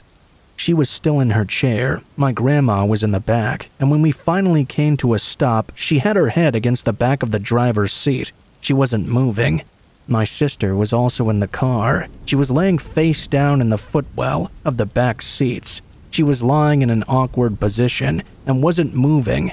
As for me, I had insisted on riding shotgun, so I was in the passenger seat. The first thing I felt was an intense pain in my leg. My leg was stuck at a weird angle, and I couldn't move it. I looked forward to the front of the car. The hood was completely destroyed. Black smoke was billowing out of the crumpled metal. The windshield was smashed, and the cracks in the glass made it look like a big spider web. There was blood inside the car, and a lot of it. I could see it, smell it, and it felt like I could taste it too. I couldn't be sure if I was bleeding at that point though. Like I said, we had crashed on a mountain road. There were still numerous cars passing by though, as it wasn't exactly the most quiet road. It wasn't the kind of road with a sidewalk, and there was no place for people to walk by the side of it. There weren't even houses in the area. It was simply a stretch of highway that cars were passing by. I didn't know what to do. Apart from call out for help, I was really panicking, as you can probably imagine. I seemed to be the only one in the vehicle who was still conscious. Fear was beating down on me in those moments. I think I wasn't even shouting words. I was just trying to make as much noise as possible in the hopes that someone would hear. I was so scared, but even though I was utterly terrified, there was one thing about the crash that day that scared me more than anything else. The thing that scared me the most about it all was the fact that no one pulled over to see if we were okay. Not one single person stopped to help. I saw through the blood-stained, shattered glass that people just stared at us. I know that some of them must have heard me screaming, because they even slowed down and wound down their windows. They just looked our way for a moment, and then drove off without saying anything. Why didn't they stop to see if they could help us? I just couldn't understand it. Nobody seemed to care. While the smoke got blacker and blacker, I felt tears sting the corners of my eyes. I felt so helpless. In the car, no one was showing any signs of waking up, and I couldn't move my leg at all. It had hurt at first, but now it was just numb. I felt helpless. About 15 minutes passed. That's my best estimate. It could have been longer. My voice was getting hoarse with all the screaming and shouting. More and more cars passed by, and no one stopped or called for help. I was beyond scared. I was hopeless. I then heard someone shouting and coming towards our car. Miraculously, two guys who I can only assume had been out on a hike in the mountains came rushing over like they were my guardian angels. They called for an ambulance and waited with us. My mother was bleeding profusely, but her wounds were not life-threatening. My sister got away with only needing a couple of stitches too, but she was really bruised and had lots of minor cuts as well. I thought I was going to lose my leg, but thankfully it wasn't that bad. It was fractured in several places. Grandma, however, did not make it. She suffered a collapsed skull as a result of the crash. The car that crashed into us belonged to an old couple. I still remember what the old man looked like. He had a really red face and looked like he'd been drinking or something. I saw him at the closest hospital we ended up going to. He nodded at us when I saw him and said something like, "Ah, you guys made it. Guess that means you're all good then. That's great." Just like the passers-by on the highway, he didn't care at all about the damage he caused us. I learned something horrible about people that day. Their indifference can truly be chilling, and you can't count on any of them.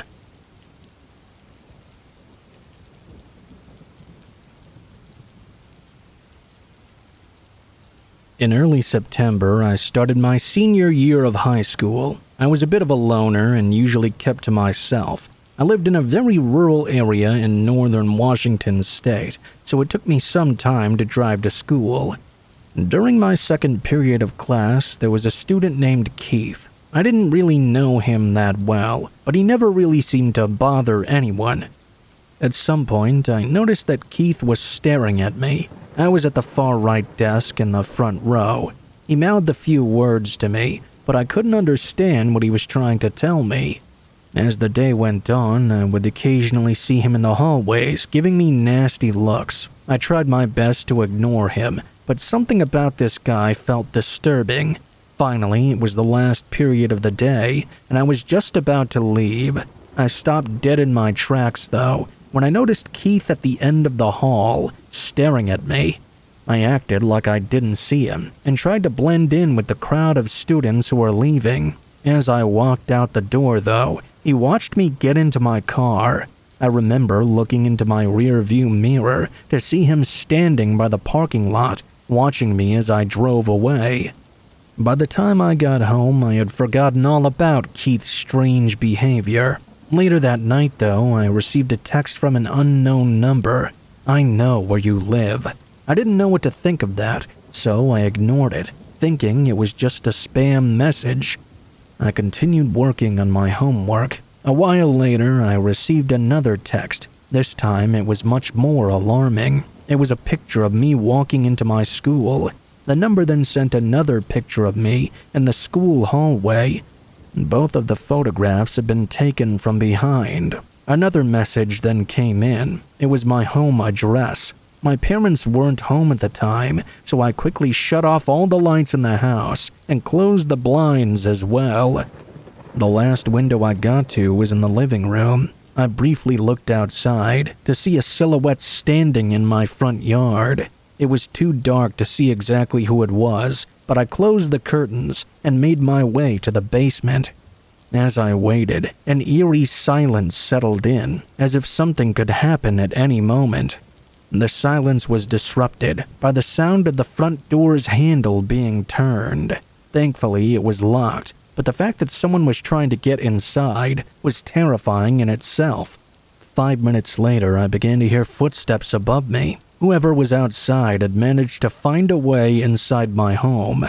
I hid under an old desk. I should have called the cops when I had the chance. I guess I really didn't think anyone would actually break in, and now I didn't want to give away my hiding position.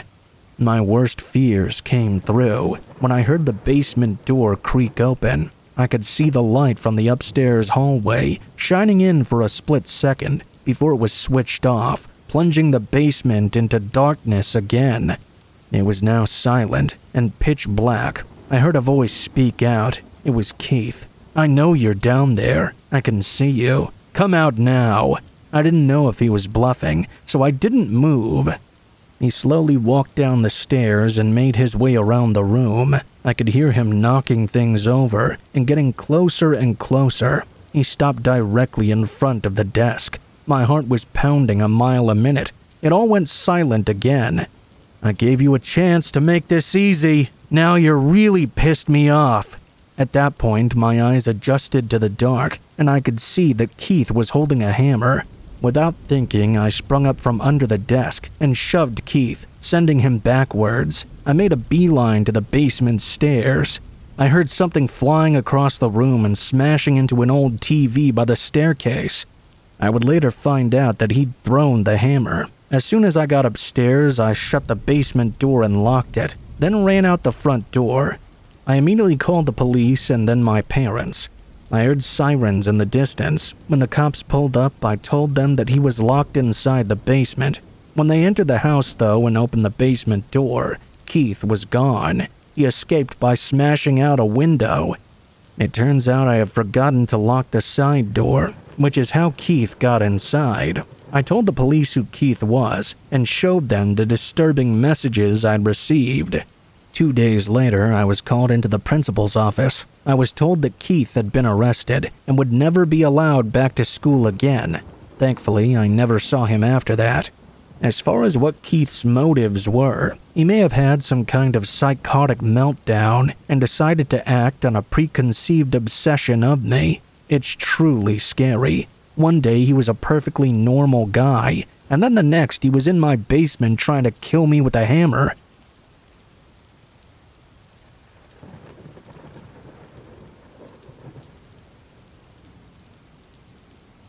I'm sure we've all made some stupid mistakes when we were in high school. Sometimes it's not even you who makes the mistake, but just by joining in with your peers, you can find yourself in a bad situation.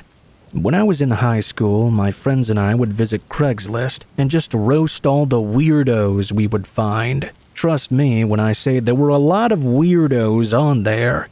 One night, my friend group let things go a little too far, though. We found an ad from a guy who was looking for a woman to come over and massage his feet. Yeah, some weird stuff right out the gate there.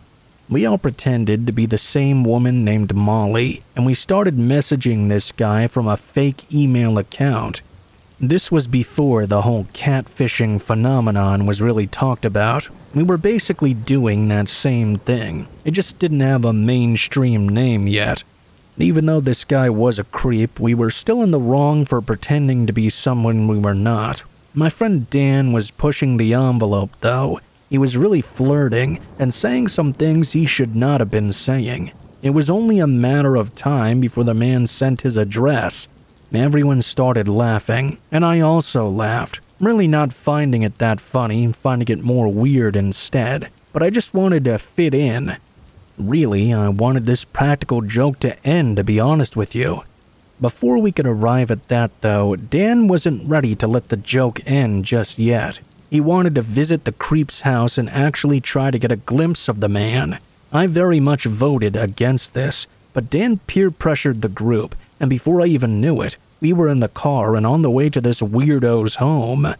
The car ride was mostly silent, other than Dan awkwardly trying to get us fired up for the occasion. It took us about 15 minutes to get to the neighborhood of the man, looking for his foot therapy, as he put it. It was in a pretty rough part of town, I remember. Definitely an area you wouldn't want to be wandering around in after dark. It was clear that everyone was now regretting this decision, except for Dan. We all thought we were just going to drive by the house and head back, but he had other plans. We stopped in front of the house, and while we were stopped, Dan opened the door and started making his way to the guy's front door. We all started freaking out, trying to get him to come back into the car. Everyone, except my friend who was driving, got out and tried pleading with Dan. I even remember trying to forcibly hold him back, but he just started pushing through. We were arguing, trying not to bring attention to ourselves. Dan looked at us, and I remember him saying, "Listen, guys, I need to know what this freak looks like. I promise, once I get a quick glimpse, I'll leave. What's the worst that can happen?" I was still against the idea, but I could tell that he won my friends over by saying this. Not wanting to be the coward I was always seen as, I joined in.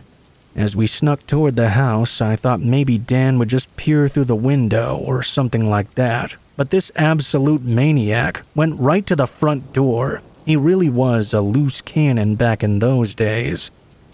Without giving us any notice or time to prepare, he rang the doorbell. I remember my heart was beating so fast, I was convinced I was going to have a heart attack. Seconds later, a very short but very overweight man wearing a bathrobe answered the door. We all froze, and in a squeaky and somewhat comical voice, this guy said, "What's the meaning of this? Where's Molly?" Dan made some very inappropriate joke or comment, and then proceeded to call the man a freak. We all just started laughing and walking to the car. I was incredibly anxious, but I was trying to fit in, hence why I was laughing with the group. We couldn't have been more than 10 feet away from the front of the house when this man grabbed a rifle he must have had right next to the door. He pointed it in our direction. His face was red with anger, and he looked like he was shaking. At that moment, we were all freaking out. Finally, Dan realized he was a dumbass and may have crossed a line. The creepy man said something to us, but through all the paranoia, none of us could hear what he said. We ran as fast as we could and dove into the car. I looked behind me as I closed the car door. I could see the man giving chase, rifle still aiming in our direction. We drove off as fast as we could, and when I looked behind me, he was now standing in the middle of the road staring down the barrel of his rifle. I ducked down, expecting to hear the rear window glass shatter at any moment. Thank God it never did. We eventually made it back to the house, and we panicked for the entire night. We actually ended up receiving an email from him not long after we got home. It said, "I will find you. I saw your car and your license plate. I'll find where you live." At that moment, we were beside ourselves. We didn't know what to do. We turned off all the lights, and I'm not kidding you. We stared out the window the entire night, holding our breath every time a car would drive by.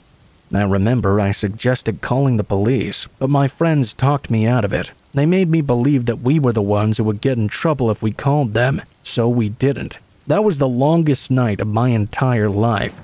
The guy never did show up though, and we never heard from him again. I tried convincing myself that his threat was just some bluff, but I still never felt safe. It took months of not hearing from him for me to finally feel okay again. All these years later, I still haven't been down that street since that night, and even though I'm older, I still have an irrational fear that he'll be outside waiting for me. For that reason, I'll continue to avoid that area of town for as long as I can.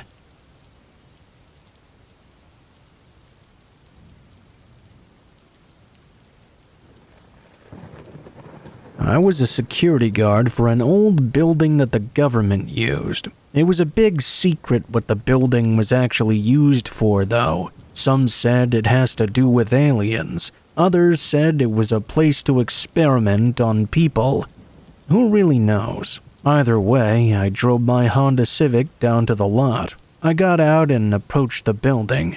Right away, I could tell this wasn't going to be an easy job. This building had some sort of energy attached to it. I went from being perfectly okay with the job to now being frightened within just seconds. I slowly approached the doorknob and gave it a push. The door creaked open, leading to a dark, abandoned hallway. Papers were all over the floor, the desks were knocked over. As I walked inside the building, I got the sensation that I was being watched by someone. Hello? I called out into the darkness. I started to search the first floor. Then I made my way to the second floor. And that's when I noticed a key on the ground. It had third floor labeled on it. I walked up towards the door leading to the third floor. I unlocked that door and made the way up the steps. That's when I saw about 30 to 60 rooms filled with padded cells. Some of the cells had various items on the ground. I got chills, as for the first time I realized this was some sort of hospital for the insane. I knew I didn't feel right about this building. I heard some weird noises, and at first I thought it was just the building settling. Then I thought it had to be haunted. I immediately left the third floor and was making my way down to the first floor when I heard the basement door then swing open. I watched as the door was about 50 feet away from me. There was no way in hell I was going down there. I ran as fast as I could out of the building. I called up my boss and told him I could not do this. I got into my car, and no joke, as I turned around to look back, I saw a man smiling at me from a window of the third floor. I peeled the hell out of there as fast as I could. I was never going there again. To this day, I'm not sure why they wanted this building even to be protected, or who the hell that person was in the window.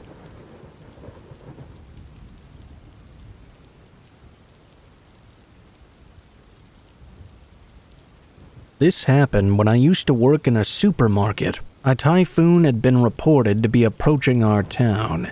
That day, there were a lot of customers entering the store. From the morning onwards, I think they all wanted to get everything they needed before the heavy rain began to fall. That projected rainfall wouldn't begin until the evening, around the time it started to get dark out. It got dark much quicker than usual then, as it was autumn. There were almost no customers coming in now.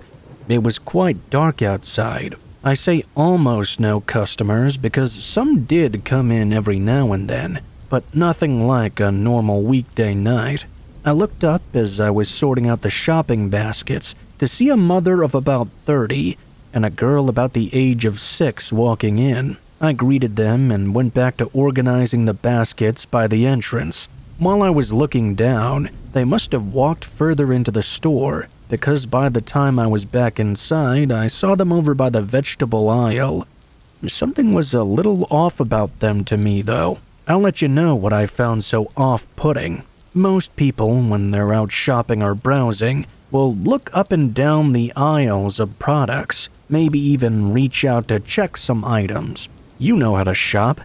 I don't even know why I felt the need to explain that to you. But with that in mind, the mother and daughter were just kind of moving up and down the aisles, not really looking at anything. They were just blankly looking forward. They didn't pick up a basket and didn't seem to be looking at any of the items either. I couldn't figure out the reason they'd even come here in the first place. They weren't shopping at all. I thought to myself that maybe I should observe them, as they might be trying to steal something. It didn't look like they were, but there was definitely something weird about the pair of them. I kept an eye on them as they passed through the meat section. Suddenly, though, they walked through the staff-only door next to the meat. I rushed over to let them know they couldn't be back there, but once I pushed the door open, they were nowhere to be seen. I couldn't find them anywhere. It really looked like they had headed in there, but maybe I had been mistaken. It played on my mind for the rest of my shift. I expected to see them again at some point during the remainder, but I never did. I had no idea where they could have gone. I was getting ready to leave for the night when I jokingly mentioned the encounter to the manager. I was expecting a laugh out of him, or for him to say something like, you were real tired, huh? Slow day. But that's not what I got. Instead, he took off his glasses and turned to me in his swivel chair. I've seen them too, you know. For some reason, when there's a typhoon, you see them. There's others too. They come in and enter that room near the back of the store, and then they just disappear. I didn't really know what to make of it the first time I saw it, so I asked one of the employees. You won't know her because she's retired, gone before you joined, really. She told me that she thought those two were nearly identical to the victims of a road traffic accident that happened not too far from here. She said that accident was about 15 years ago. Apparently, it had been caused by low visibility due to an approaching typhoon. They were on their way to the store when it happened. They suspected that those were the spirits of people coming back to the store when a typhoon was closing in, possibly tied to carry out the same task that was never completed. I don't know why they go into the back room, though. Maybe the store layout was different before I joined. I'm not sure if this is all true at all, but it made enough sense to me. I couldn't figure out any other logical explanation. The other employees believed it too. There are plans to completely renovate the store in the next year, and honestly, it makes me feel a little bit sad. I don't know what will happen to those spirits, or where they will go. It was a bit scary to just see someone disappear into thin air, but I think if I see them the next time a typhoon approaches, I won't be so scared. I wonder if there's something I can do to help them lay at peace finally.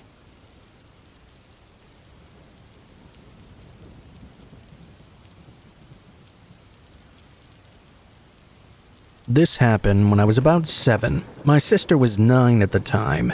It was a very different world back in the 80s. My sister and I were allowed to walk to the park alone as long as we stayed together. We did this all the time and never had an issue until that day. There was a playground that sat adjacent to the baseball field. Beyond the baseball diamond, you could see the forest that bordered our neighborhood. The only landmark being a massive boulder outside the tree line. We were the only ones in the park that day, playing on the monkey bars. I remember noticing a figure standing at the edge of the woods. As it moved toward the big boulder, I focused in my vision. I could see it was a man with no shirt on.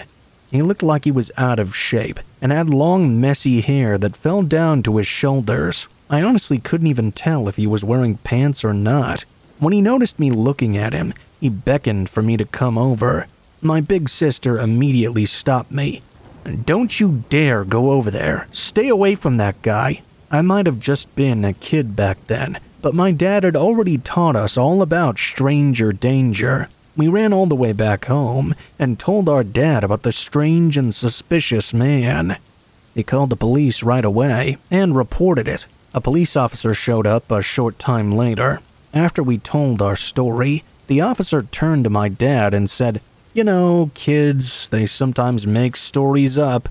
I was absolutely crushed that the officer didn't believe us. After he left, my dad said that he did believe us. From that day on, he would walk us to the park himself. Thankfully, we never saw that man again. The sad thing is, 2 kids from a nearby neighborhood did go missing around the same time. When the news broke, I saw a sketch made of a suspicious man wearing no shirt who had been seen in the area where the kids were shortly before they went missing.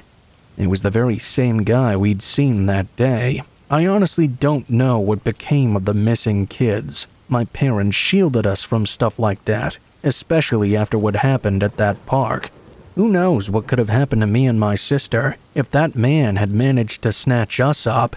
Before I end this story, I just want to say I'm not someone who hates cops, but that day they got it all wrong.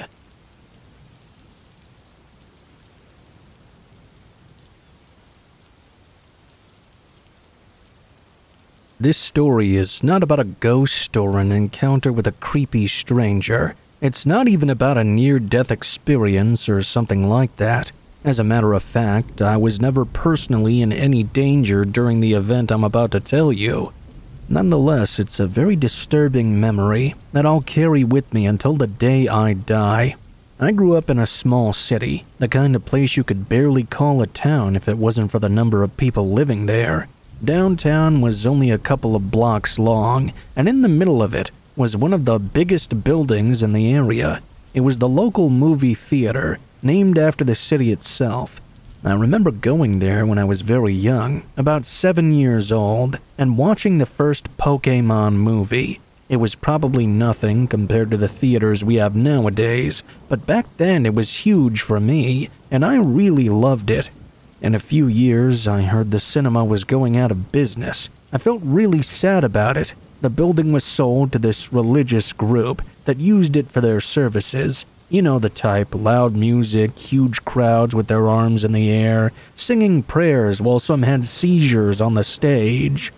Every time I would walk past that old cinema, I would see announcements of the congregation where the movie posters used to be. If they were in session, you could hear them singing all the way from the other side of the street. This group owned the cinema for nearly a decade until the local government bought back the building in order to restore it as a historic landmark of the city. When this happened, I was studying construction with the intent to follow architecture or civil engineering at college. My class was very lucky to be involved in the cinema's restoration project. 2 of our teachers were architects working on it. I'll always remember that day that we went to visit the old cinema.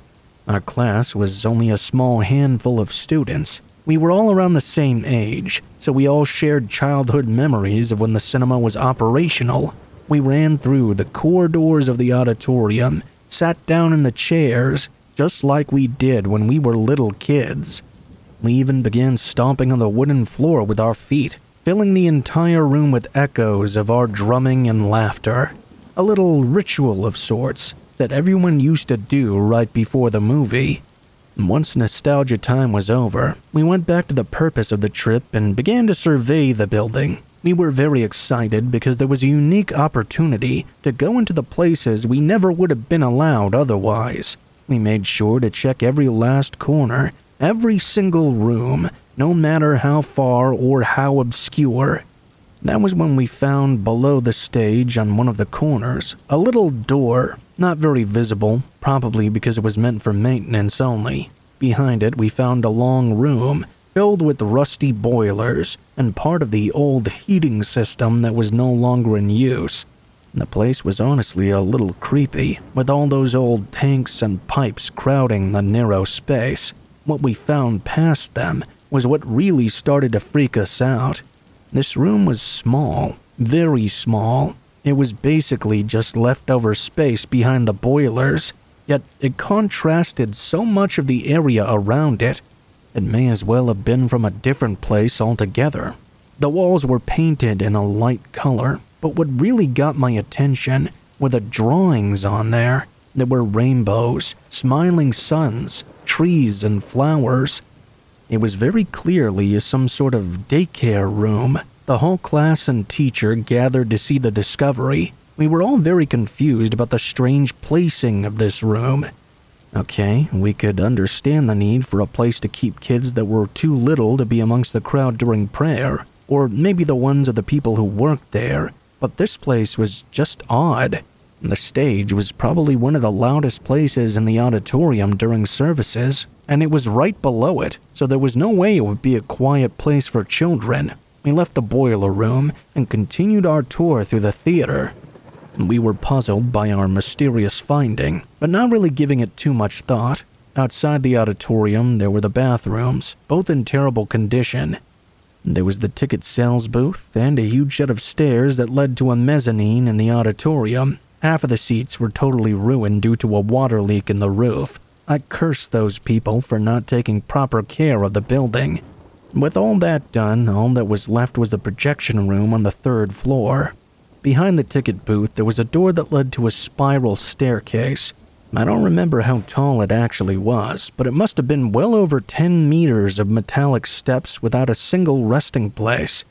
By the time we reached the top, I was exhausted. I wasn't the only one. Everyone complained about how hard it was to get up there. He moved on to explore the third floor. It was roughly a narrow passageway with a couple of divisions forming into different rooms. It was more than enough for what it was made for. The first room was the storage deposit, probably where they kept the movies and other equipment. The second one was the one we were all excited to see, the projector room. The old machine was so big that it was still there. There were even some pieces scattered around it. It was quite a piece of history. No one bothered to check out the last room until we were about to leave. There we saw another strange room. There was a train in this one. Instead of a rainbow, something was written on the walls in big colorful letters, something about Christ. I can't remember it well. The drawings were all old, and the paint was slightly peeled from the walls. The colors were just as cheerful as you would expect for a place where children played. My heart sank to my stomach as I came to the realization of what these places really were. The one behind the boilers probably served the same purpose. Take notice of how isolated that room was, the furthest away you could get from everyone else. 3 flights of grueling stairs. Imagine what it would be like to have a child go all the way up there, only to end up in that small room. My classmates and I exchanged horrified expressions. I knew we were all thinking the same thing. We never visited the theater again, even though we continued with the restoration project. We never talked about those 2 rooms. Cases of exploitation of children in the church are well known by everyone, to the point that a predatory priest is practically a cliché. But this is the kind of thing that you think happens in someplace far away, in another city or even country. You can never imagine that it can happen in the very same town you live in the place where you grew up, in the very same building where you once watched the Pokémon movie when you were just 7 years old.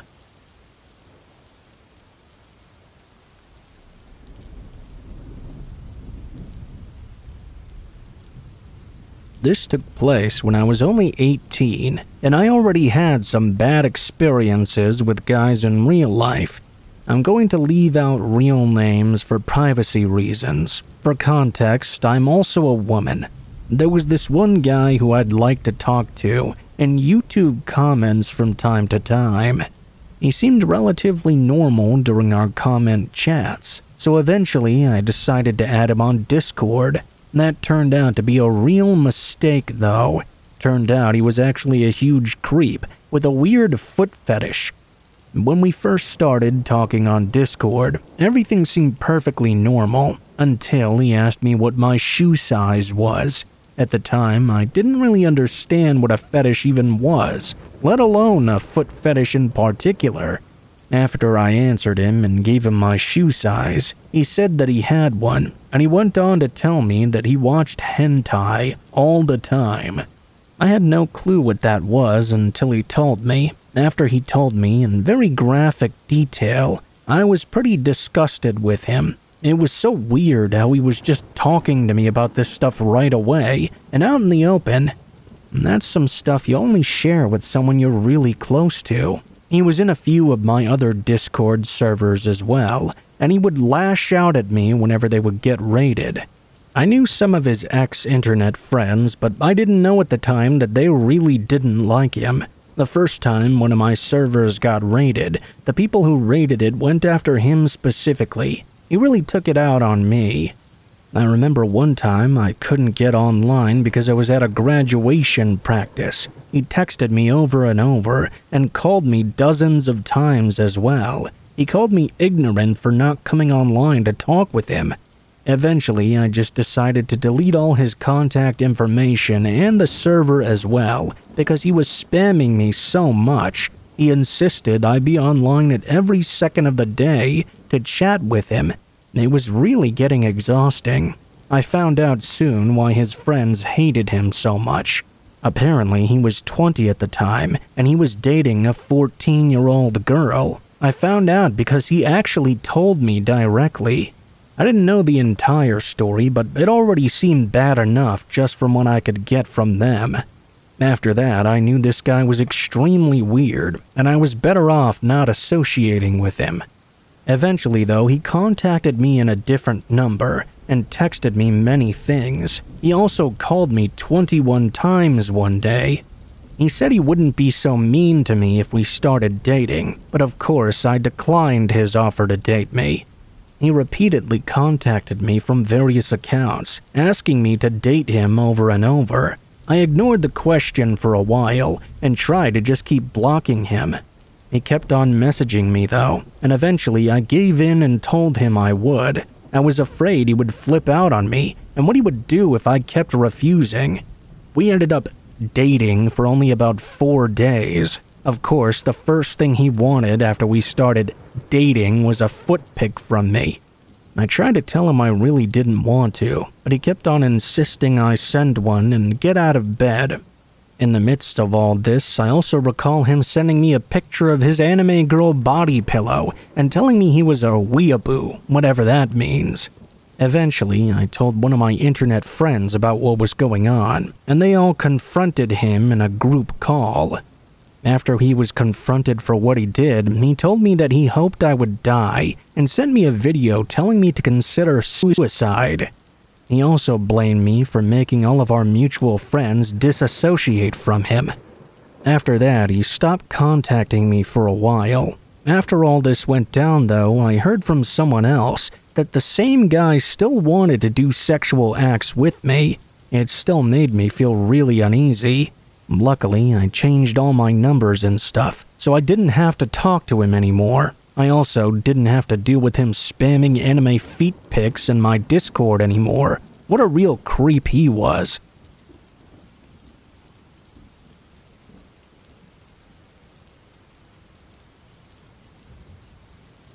This is a true experience that happened to my brother and I. We still don't really have any kind of explanation for what happened, so I'm sharing it online in the hopes that someone might have some ideas. I mean, we can guess what it was, but we can't explain really. It happened when I was in high school. My brother is a few years younger than I am. Back then, I had a games console in my bedroom, and my brother didn't. It was a PS2.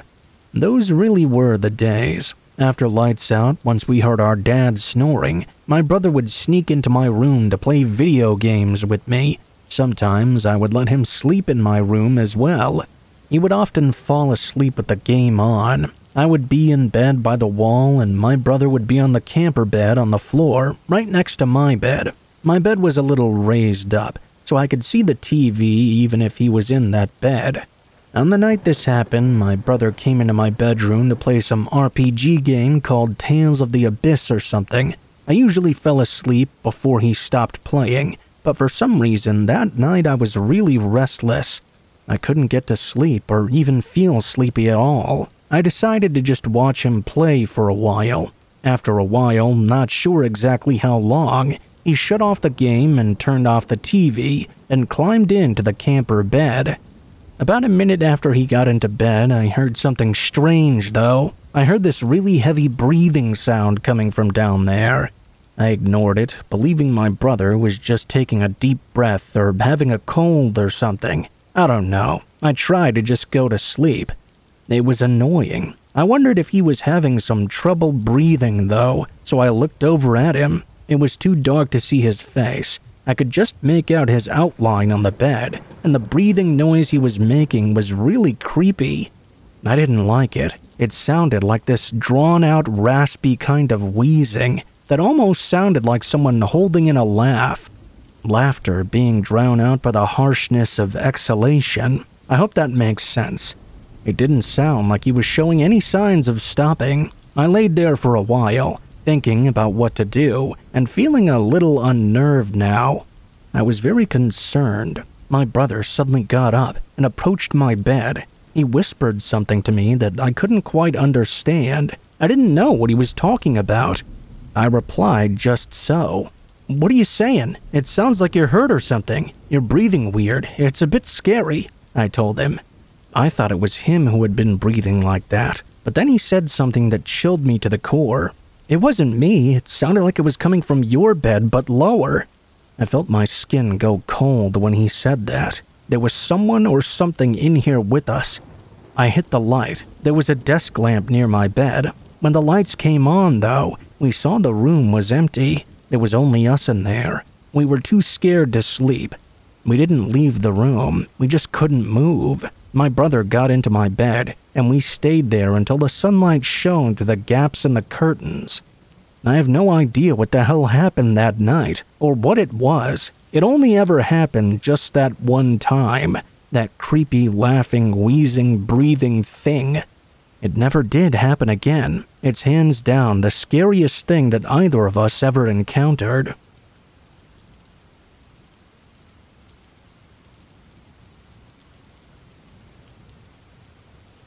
This happened in 2015, when I was 16 years old and still living in my hometown. It's a forgotten little beach town in the middle of nowhere that's so far removed that it's probably not even known by the surrounding areas. Basically, there are only 3 things you can do there as a teenager. You can go to the movies, swim, or go to this pathetic little place called Miller's Fun Park. It's relatively similar to a lot of local theme parks, only a whole lot worse. There was a crappy little arcade with broken skee-ball machines, batting cages that probably hadn't been used since the 80s, a mini golf course, and the most dangerous go-kart you've ever seen in your life. Seriously, Miller's Fun Park is located at the very end of a field. On the opposite side of the field, about 3 miles down, is the beach, and across a single street are some woods. If our town is in the middle of nowhere, Miller's is basically on the moon. Anyway, my cousin Emma and I decided one summer night that we really wanted to go go-karting. It was around 10 p.m. We knew that it would be almost deserted, but that's exactly the way we liked it. I picked her up from her house and we made the long drive down. Once we arrived and parked in the nearly empty parking lot, we hopped out of the car and paid for some go-karting tickets. There was no one there except for a few kids in the arcade, and a man who looked to be in his 60s or so, sitting on the bench near the batting cages. Emma and I really paid him no mind and made our way to the go-kart track. Like I said, these go-karts were incredibly dangerous. So, I was focused on nothing but making sure I wasn't going to skid and flip. This is why I didn't notice the man walking over to the fence and watching us until we pulled into the lanes. After our last lap, he was standing on the other side of the fence right where I'd parked. He gawked at me with the most unsettling expression. A creepy smile dawned on his cracked lips as his dark eyes gleamed. I managed an uneasy smile and handed another ticket to the guy running the go-karts. He was obviously higher than a kite and was completely oblivious as to what was going on. Emma and I went off again, but this time I really couldn't focus. The guy at the fence was giving me the worst type of feeling. My eyes were constantly finding their way to where he stood, unmoving, watching us every time we came within his line of sight. The thing that was bothering me the most, though, was that we only had 3 tickets, and we were on our second-to-last run. He was standing directly next to the exit gate. I was just praying he would move on before we were done, but of course there was no such luck. Our last go came and went, and I had no choice but to pull in next to him, unbuckle my seatbelt, and exit my go-kart. I looked over at Emma just a few feet away to see if she was as scared as I was. She didn't even seem to notice. She bounced over and bragged about how she'd beat me the last 2 times. I barely paid attention. As soon as we passed through the gate, the guy stepped out in front of us. "Hey there," he said. His voice was dry, and he smelled heavily of cigarettes. "What are you girls doing here all alone, huh?" My eyes darted over to Emma, who was looking at the man in both confusion and annoyance. What? It's so late. Do your parents know you're out this way?" The way he spoke reminded me of a snake almost. I quickly retorted, "Yes, they're waiting for us actually. We need to get going right now." This was a lie and probably did sound like it from my tone, but I tried to push past the man. It didn't work though. He grabbed my shoulders to keep me in front of him. Nonsense. I saw you guys pull up and there was no one else with you.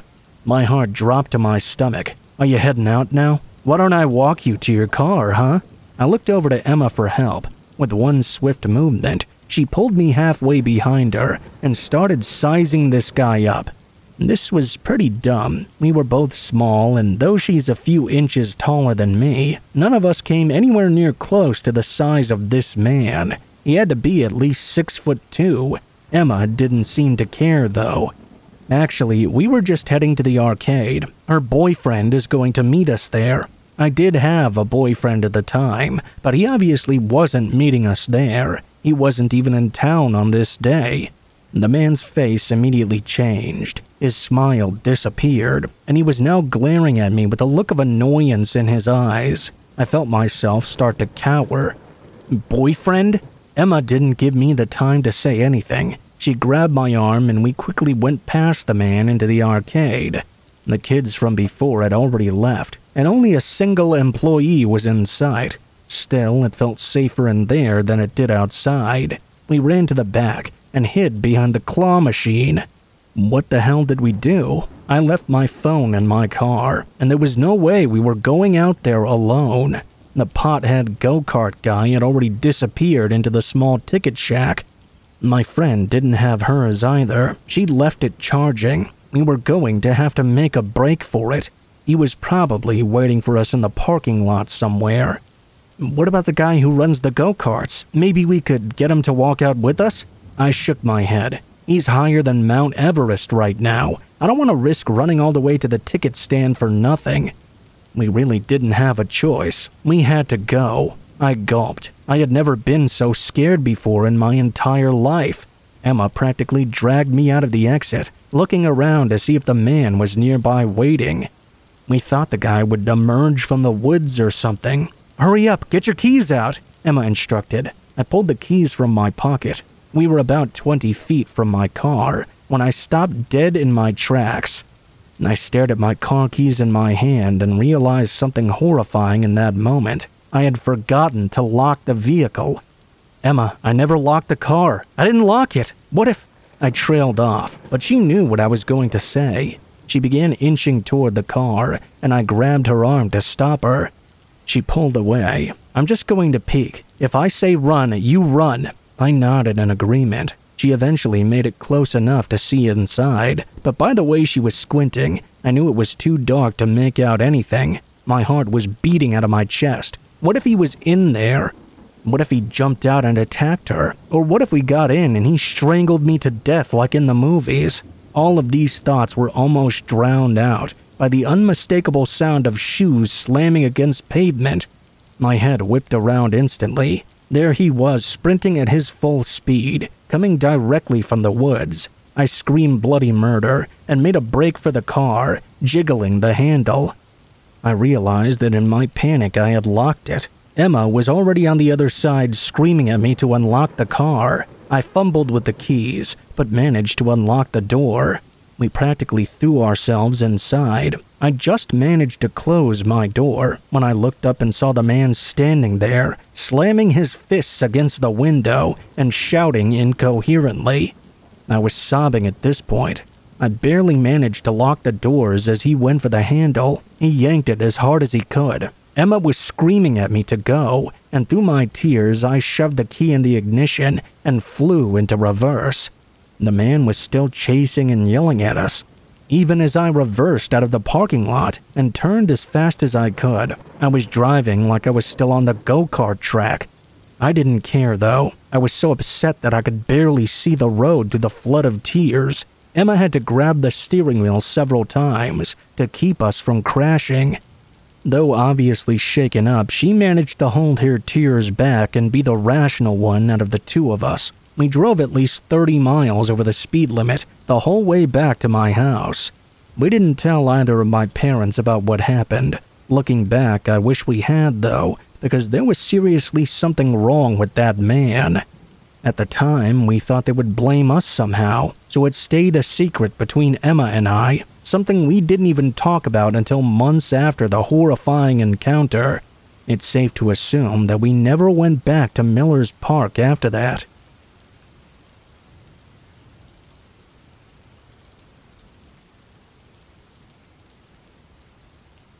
This is a story of someone I knew and had to cut ties with because he was a real psycho. The first half would be to add context as to why I cut him off. The second half is what makes this a real scary story. I don't know if he uses Reddit, so I'll omit ages and locations. It started about 4 years ago. I was living in a friend's house while attending a nearby university.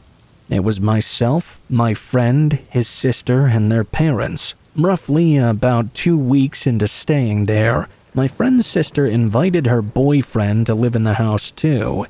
By all accounts, he was a pretty cool guy at first. Very sociable, full of great stories. We often sat around the table for drinks or talked about life, having a smoke in the garden. Within the first month, however, as he started to get more comfortable, cracks started to show in his veneer. He would rant about government conspiracies, how he was always the wronged party. He was big into that Sigma male nonsense and martial arts, and Christ, did he have a temper. He also had this big dog that he always kept in a cage. It was extremely violent. When he wasn't around, the dog even attacked his girlfriend and had to be put down. That's when the guilt trips towards her began, and the ranting really became incessant. About 2 months later, he had the bright idea to live in a shipping container, mainly because the parents wanted him out. He dragged his girlfriend along for the ride. I'm not talking about one of those chic little restoration jobs either. This was a real rented container in a storage yard among the outskirts of town. He would intimidate and threaten the staff there constantly until they had to call the police on him. This, of course, was just another conspiracy. Of course, he became increasingly violent to his girlfriend as well, to the point where the family had to get involved to get her out of there. I stuck close to them, having to pretend to be on his side until we could safely get her out. They broke up, which he blamed me for, claiming that I was poisoning her against him to make her mine. She has a new partner now, and they're very happy. We all blocked this psycho on everything possible, but he continued to harass everyone until he eventually disappeared, or so we thought. Fast forward to last year. I started to receive these messages over social media from several different accounts, blocking each one in turn when I discovered who it was. Some were friendly, some were hostile, and one of these profiles even pretended to be someone I knew from university. We talked about life and how things were going, and eventually I was invited to a house party, claiming that it was a free house and plenty of people were coming. I took the time off work, made my travel plans, and kept talking to this friend coming to the date of the party. I mentioned it to my friend's sister, and she was interested in going herself until I mentioned the address. She began to panic. The address in question was a property belonging to the crazy ex's father that was scheduled for sale. I waited until the day of the party and called the police to check the property, claiming a suspected break-in. They found 5 people there, including the ex. Parked out front was a butcher van, equipped for food storage, and a collection of knives, hammers, and rope. Let's just say that I'm glad I didn't decide to go.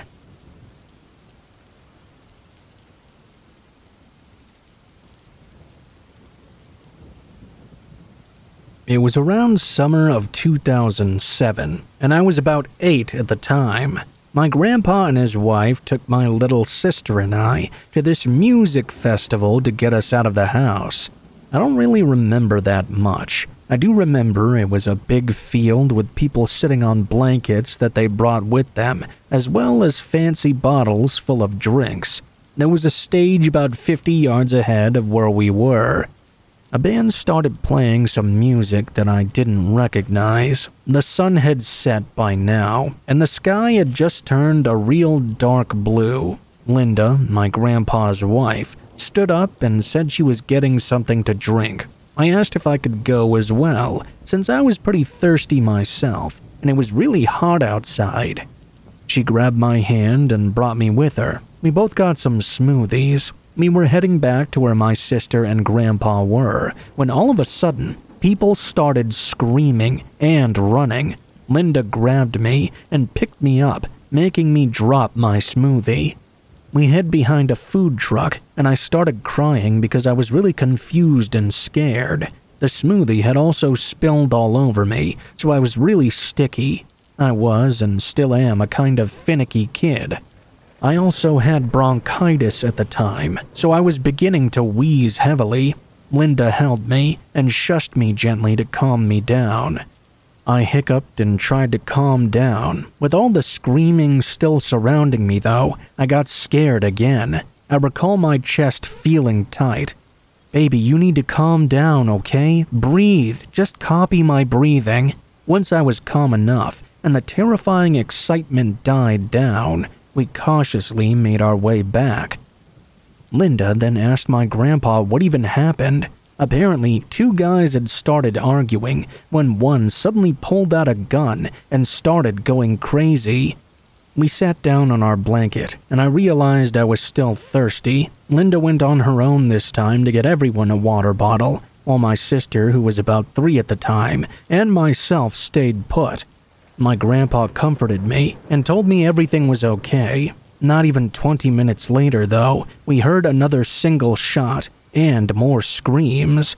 My grandpa grabbed me up, much like Linda had done before. She in turn grabbed my sister, and we ran off, leaving the blankets we had behind. I don't really remember much after that. I remember falling asleep in the car and waking up with my head on Grandpa's shoulder. He was telling my mom about what had happened. Of course, my mom was worried. Ultimately, it was decided we would stick to playing in our neighborhood for a while, and no more festivals for quite some time. It was really a heart-racing experience for me.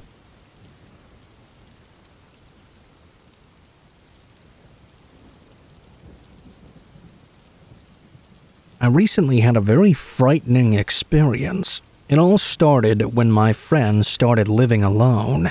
I'm just going to call her A for the sake of anonymity. A lived at home until she was in her early 20s. She loved it, but she felt as if it was time to spread her wings and find her own place. She found a really great place for a decent price and began living alone soon after. I distinctly remember just how excited she was about moving in. Well, it was all smiles to begin with, but after about a month, she came to a disturbing realization.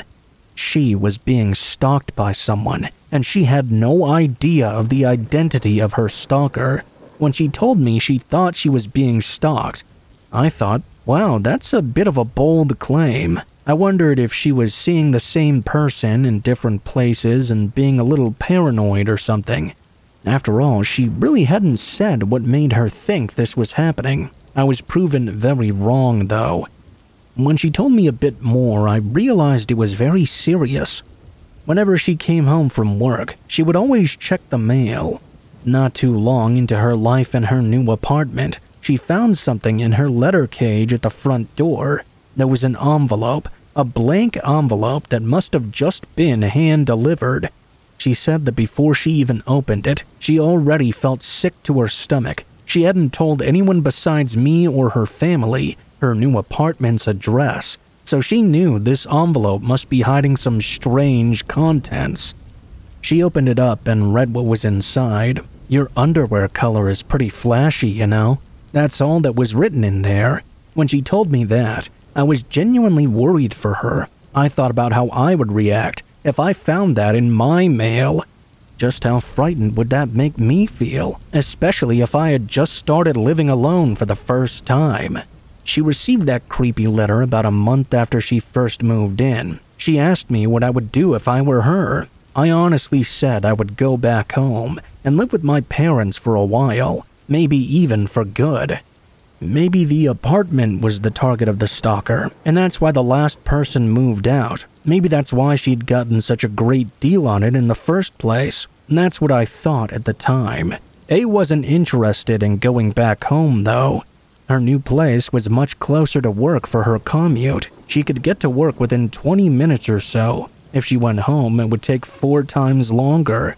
She said that she was looking for a new place to live. She told the renters she wanted to go as well. She seemed like she had a hold on things, so maybe it wouldn't be too bad. For me personally, I wouldn't want to spend another moment in that apartment if I received a weird letter like that. Surprisingly, things kind of simmered down for a while, maybe close to a month and a half. I didn't really hear from her again during that time. One evening, though, I got a message from her. All it said was, "There's been another letter." She took a photo of the contents of the letter as well. There were just 5 sentences. I wish I had the photo to share right now, but it happened about 3 phones ago. When the photo finally downloaded, I read the words and gasped. Here are the sentences exactly. "Your hair is too long, you know. You'd look even cuter with shorter hair. Oh, and don't wear a skirt again. I want to see you smile more. I love you." There seemed to be no context, no theme through the message. The handwriting was really scratchy and strange, too. It was really disturbing, a window into someone else's mind. I couldn't help but imagine how horrible it would be for A to have those horrible words in her home. I messaged her back and said she should come over. She could stay at my house tonight. She replied that she was too scared to even open the door right now. I rode the train to her side of town and literally bundled her into a taxi. I took her back to my place. She stayed with her parents and at my place alternatively after that second letter. I guess she wanted to stay away from the apartment for a while. For about a week or so, she stayed with us. After that week, she called the manager and told him everything that had happened so far. I said I would go back with her as moral support. I already imagined that I would stand by the door while she stuffed her suitcase or something. We met the apartment owner, and he went with us to her apartment. As we went up the stairs, before we got anywhere you could consider close to her door, we all noticed something strange. There was a mound of letters sticking out of her door. We didn't want to get any closer. I know I felt that way at least. I knew my friend wouldn't be going anywhere near that apartment. When she handed me the key to her door, I decided I would do it for her. My friend was in need, and I knew she was stressed out. I headed into her apartment, but the apartment owner stood by the door. I ignored the mound of letters jutting out of her mail slot and the overflowing letter cage. I gathered the things I thought A would need the most and grabbed the letters and stuffed them into a plastic bag. I then ran for it. I threw away all of those letters. I didn't open a single one of them. A said she would never return to that apartment again and stayed with her parents. Thankfully, the apartment owner actually had a heart and allowed her to leave without incurring any charges or being difficult about it. Since that experience, A has showed no interest in living alone again, much to the delight of her more than slightly controlling parents.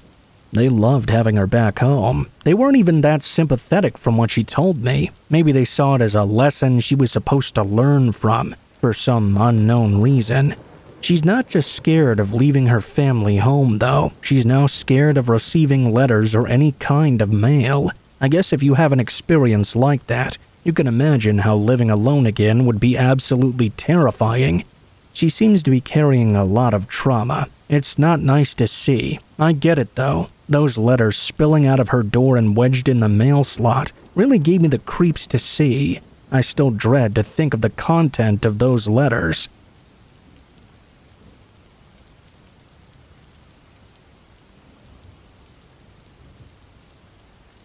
I'm a 20-year-old female, but the story took place when I was 11. I was with my younger cousin, who's also a woman, and was around 8 years old at this time. We'll call her Julie. Our small town was located on the outskirts of Rockford, Illinois. It has a notorious reputation for drugs, violent crime, and sex trafficking. I lived in a neighborhood with a Casey's gas station within walking distance. I would often go there with my friends to buy energy drinks, snacks, and junk food. I could go there pretty much whenever I wanted, since nobody had to drive me there. My parents didn't keep too close of an eye on me. I was a fairly self-sufficient kid for my age, which was definitely to my advantage in this experience. One night, Julie and I decided to have a sleepover at my house. I told my parents we were going to walk to the gas station to grab some drinks with my leftover birthday money. They were talking and drinking with my aunt and uncle and just sort of shooed us away. It took maybe 10 to 15 minutes to walk there. As we were entering the parking lot, we saw this big semi-truck parked in front of the building. This wasn't that unusual, especially if supplies were being dropped off. As we were walking past it, a middle-aged man came out of the gas station and asked us how we were doing. We were polite kids, so we stayed and talked with him for a couple of minutes.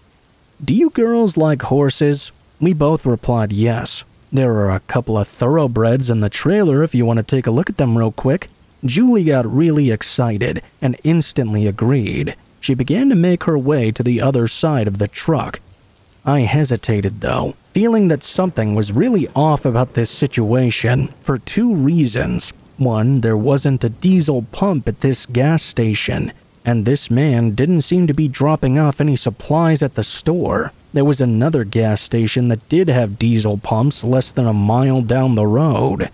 Two, this trailer wasn't the right kind for him to have horses in it. Horse trailers have large windows, so the horses inside can breathe and whatnot. If you were to put a horse inside the trailer he was hauling, it would have suffocated. That was the biggest red flag for me. There was no way he actually had animals in this trailer. He took a step closer to us. I began to panic before blurting out that my dad was going to be here any minute now, so we were in a bit of a hurry. Julie protested, knowing that this was a lie.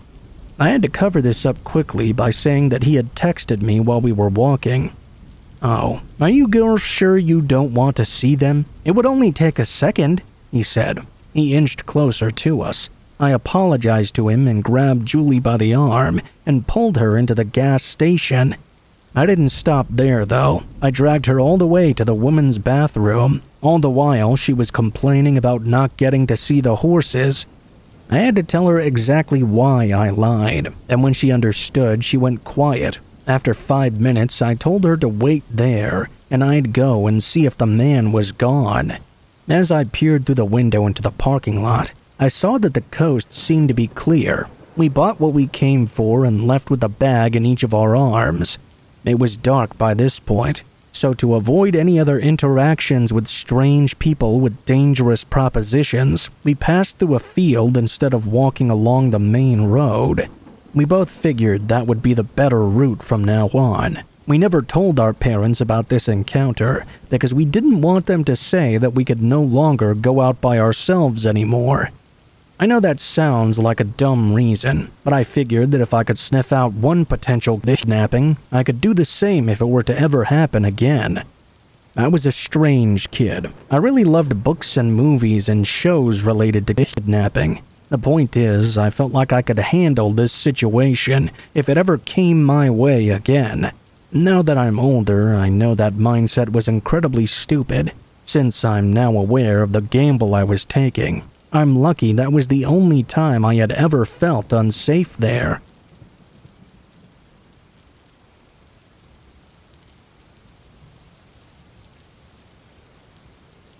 I grew up in a real messed up family. My dad was never home. He worked for some big arms company in Europe and spent most of his time lubricating shady backdoor deals in the former Eastern Bloc. We didn't miss him when he was away, because whenever he was home, it felt like a great dark cloud was hanging over our house. Everything we did was wrong. Nothing was ever good enough, and he made life impossible for me, my brother, and my mom.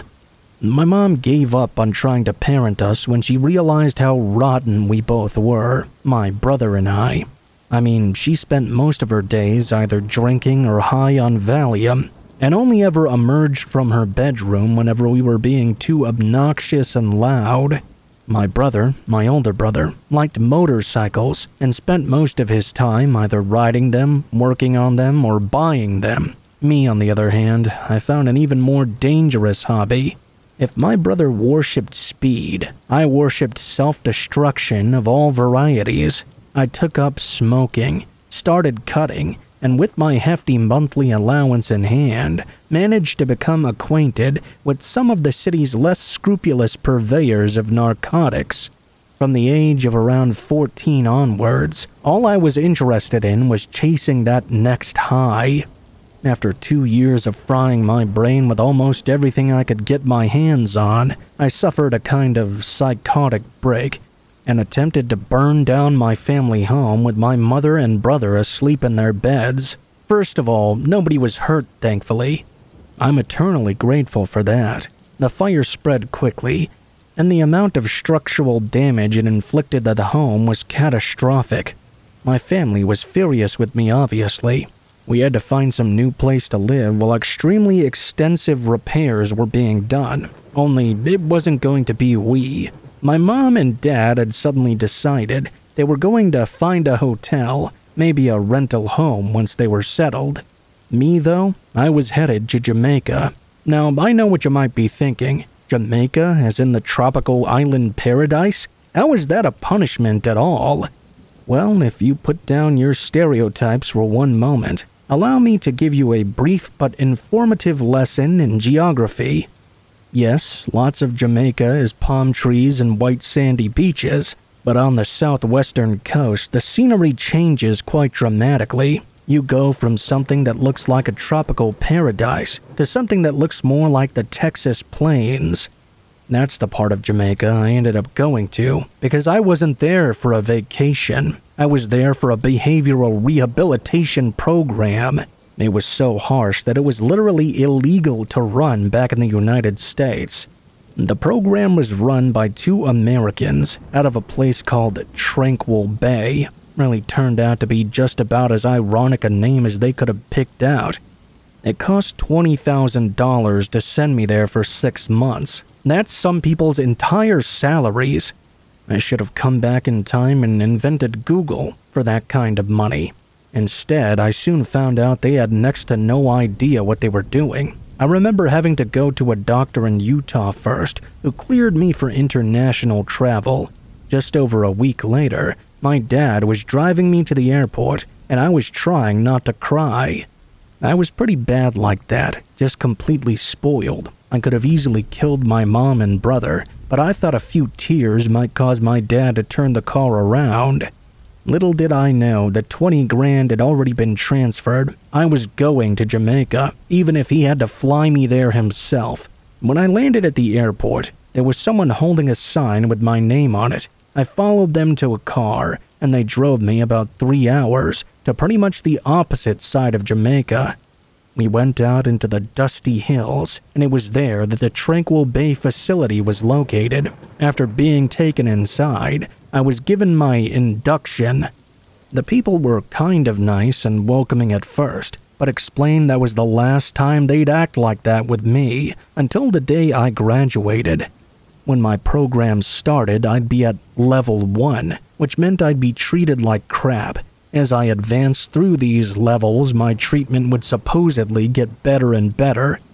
After that, life as I knew it changed completely. As of that moment, I had 0 rights or liberties as a human being. I needed permission to speak, to stand, to walk anywhere. The more I complied, the more I advanced. I wasn't even allowed a bed at first. I had to go to the bathroom in a bucket. As time went on, I was allowed to visit an actual bathroom and was given access to hot showers and better food.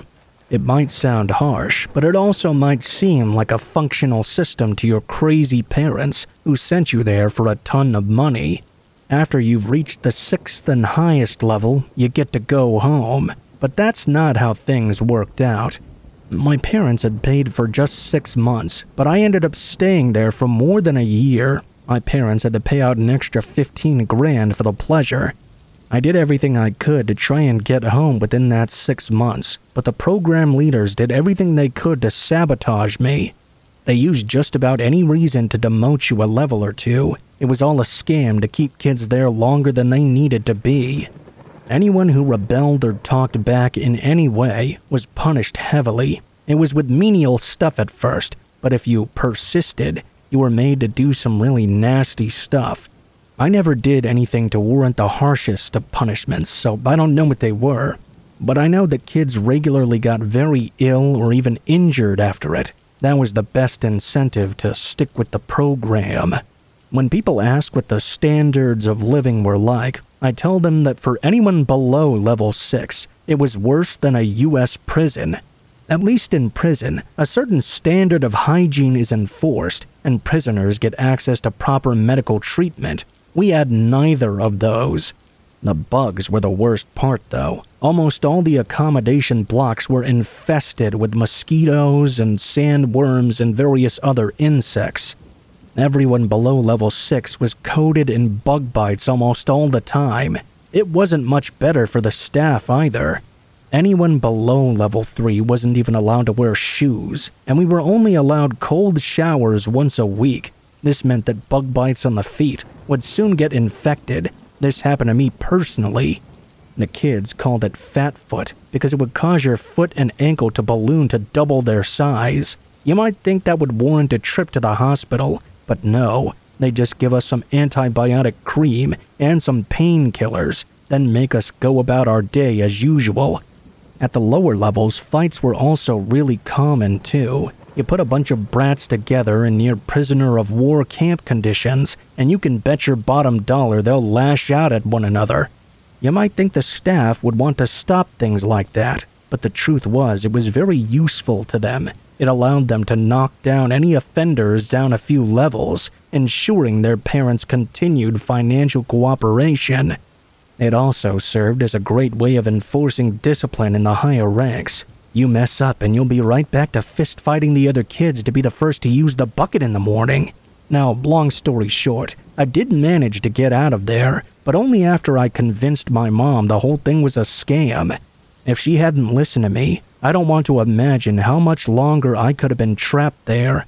Just so you know, I did get a little bit better after, but it wasn't because Tranquility Bay cured me. It was because the experience made me grow up.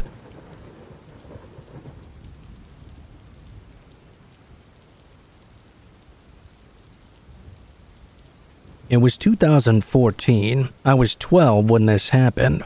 A little backstory. My mom had moved here from Mexico in the early 90s, so she couldn't find a steady job at the time, besides just cleaning buildings like clinics and banks. She always took at least one of my siblings, included me. We always argued on who would go to clean with her. This time it was me.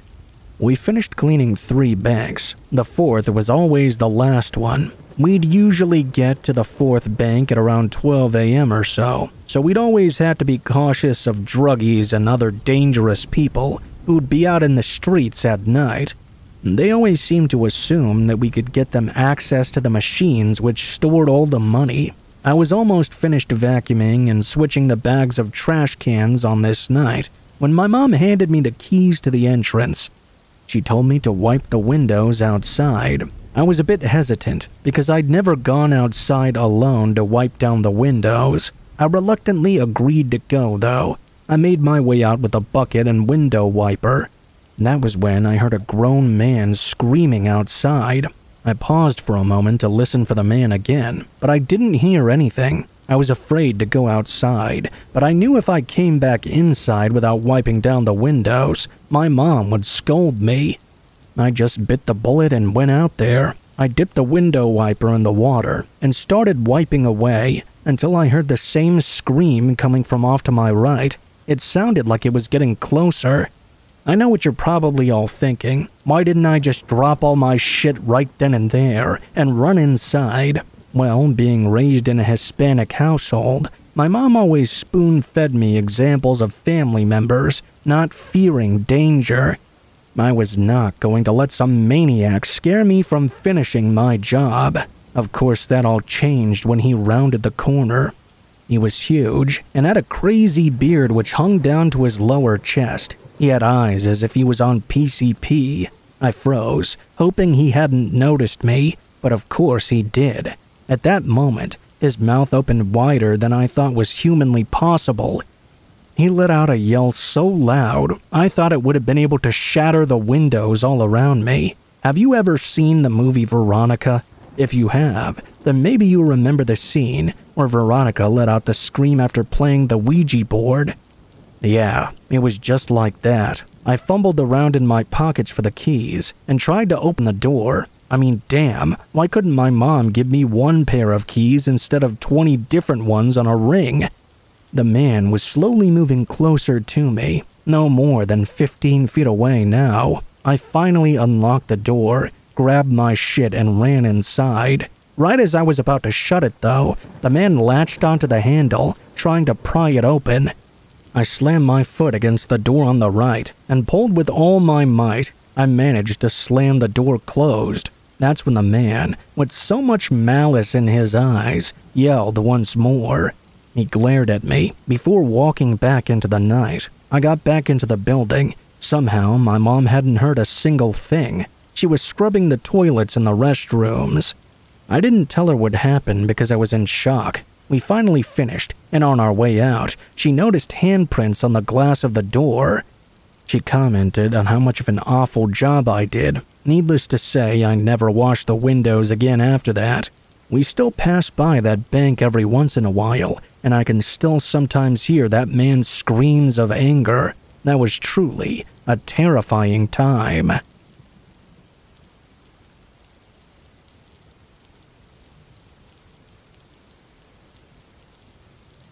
This happened about 30 years ago, back when I was a university student. It was summer vacation, and everyone was heading back to their hometowns, including me and my friends. Thankfully, a few of my closer friends from my hometown went to the same university as me. At night, we would all hang out. We all thought we would miss our hometown when we left for higher education, but it turned out we were pretty bored by it when we came back. We never really did much when we hung out together, probably down to the fact that we were all poor students. We just got together and wasted time as a group. Unlike today, there were not that many bars or karaoke places, and even if there were, they felt a million miles away from our quiet little town. Our only source of fun, really, was one of our friends' cars. We would just pile in and head out on long drives. My friend had a job, so we always had fuel in the car. It was cool to go see the sea at midnight and just watch the waves ebb beneath the moon. Sometimes we would drive out into the mountains and look down at all the lights on the highway and the passing cars below. We would play music on the radio. We had all kinds of fun driving down roads we didn't know. One night, we stayed out and watched the sunrise over the mountains. I'd had lots of great memories from those days, but nothing compares to the memory of one night in particular. We were out for another drive. There were 3 of us in total that night, including me. We were driving down some rural town lanes, and we came to a rice field area. It was very open and wide. There was just a 1-lane road going through, and on either side of that road was nothing but fields. The street lights were very sparse, but beneath one of them up ahead, I could see a figure walking up the road towards us. As we drew closer, we realized that it was a woman. She was cradling what looked to be a child up against her chest.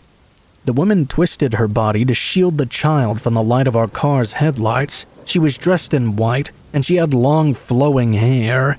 I think everyone in the car was feeling the same as I did. I took pity on her almost instantly. That poor woman, walking through the middle of nowhere at this time of night. I thought she must have been kicked out of the house because of her husband or someone complaining about the baby crying or something. That must be why she was walking around trying to get her child to calm down, to get the child to sleep. My friend driving must have felt the same as I did, because without saying a word to any of us, he pulled the car to a stop.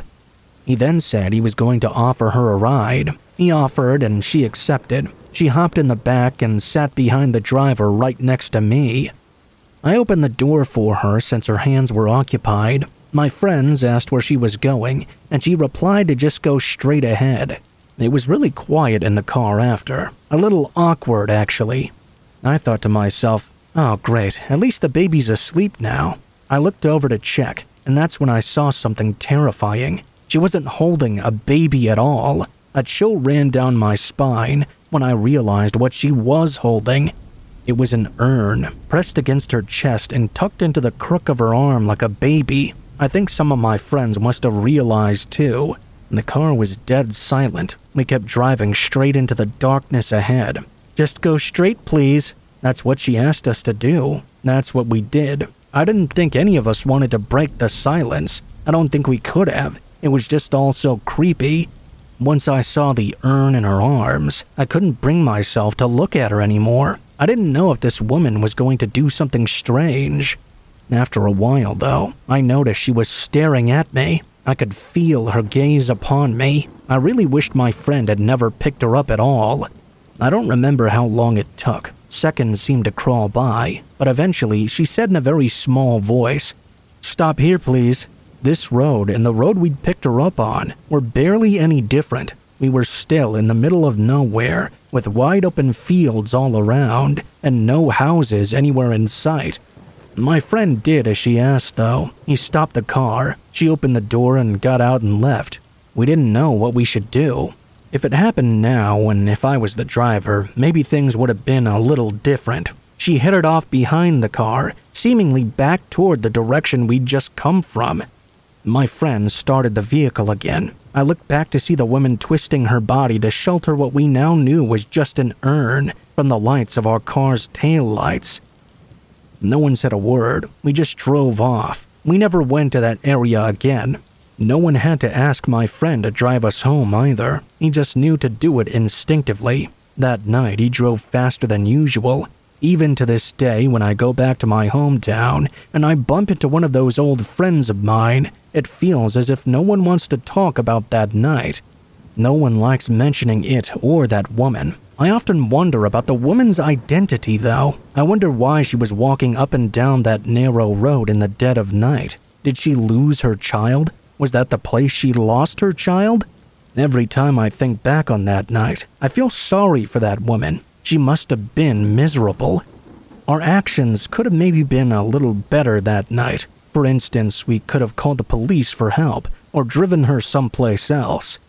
Still, we did what she asked for. Her calm demeanor, as well as her choice of words, made me feel very strange about the whole thing. She was really polite. I feel bad for that woman. I hope she's not wandering around the dark roads in the middle of nowhere anymore.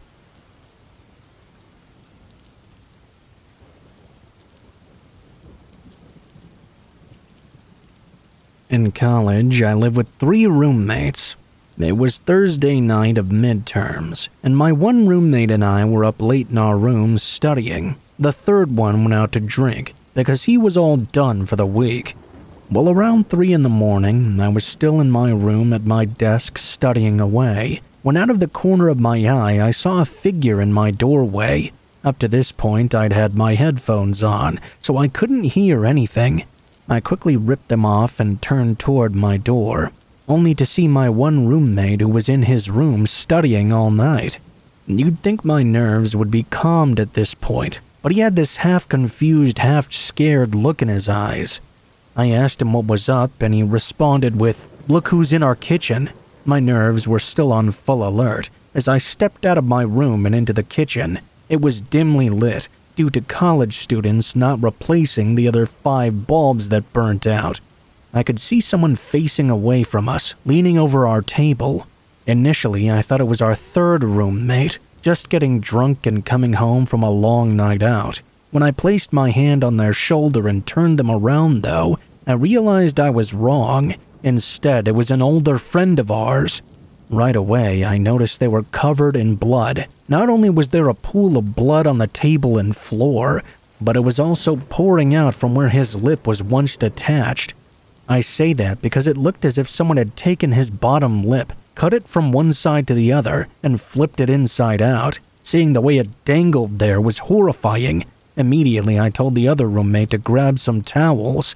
At this point, our friend had yet to say anything other than a few mumbles about falling. He was clearly out of it. When my roommate came back with the towels and helped my friend cover the bleeding, that's when I actually had a chance to step back and observe the kitchen. There was a pair of scissors on the table, broken in half and soaked in blood. I nudged my roommate and nodded to the kitchen table, and a look of confusion came right back on his face. I tried asking the friend again what happened, and this time he mumbled something about being jumped by a bunch of kids. I further inspected our house, the concrete porch outside, and any other signs that the bleeding had started before the kitchen area, but there were no signs. I told my roommate we clearly needed to get him to the ER. We took my car and laid down a dozen more towels to help with all the bleeding. To add more mystery to this story, as we were walking into the ER waiting room, a group of 4 kids or so were nudging each other and pointing at our friend while chuckling. At first, I just waved it off to some random kids gawking at a kid with his lip hanging on by a thread. Then they got up to leave though, and as they were leaving, they looked over and said, "Hey, friend's name, you have a rough night there?" The way they said that gave me a sick feeling. They knew exactly what was wrong with them. And as they left, all I could think to do was ask them if they'd seen him earlier. They all looked at each other for a moment before replying, "Nah, we never seen that guy in our lives." And they turned around and hopped into their friend's car that was parked outside. Seeing that it was 4 in the morning at this point, my brain didn't comprehend how weird this encounter was before they left. Anyway, we finally got him into a room. An officer came in and tried interviewing him. After a few moments of refusing to talk, our friend asked my roommate and I to leave the room. After 15 minutes, the officer came out and asked us for the details of the story. After going over everything, he confirmed to us that our friend had told him the same alternating story as well and had no clue what happened. I mentioned the kids, but he didn't seem interested and eventually left the hospital. The nurse informed us that our friend was on painkillers and there was no point of sticking around, so we left. The next night, my roommate and I, along with a dozen more friends, went on spring break and didn't really talk about it or hear from our friend, other than a mutual friend saying he'd gotten plastic surgery on his lips and would be fine. Fast forward a few weeks, he came over and thanked us for helping him out, but was really hesitant to talk about that night, other than to offer his gratitude. To this day, we still have no idea what happened, and every possible scenario creeps me out to think about.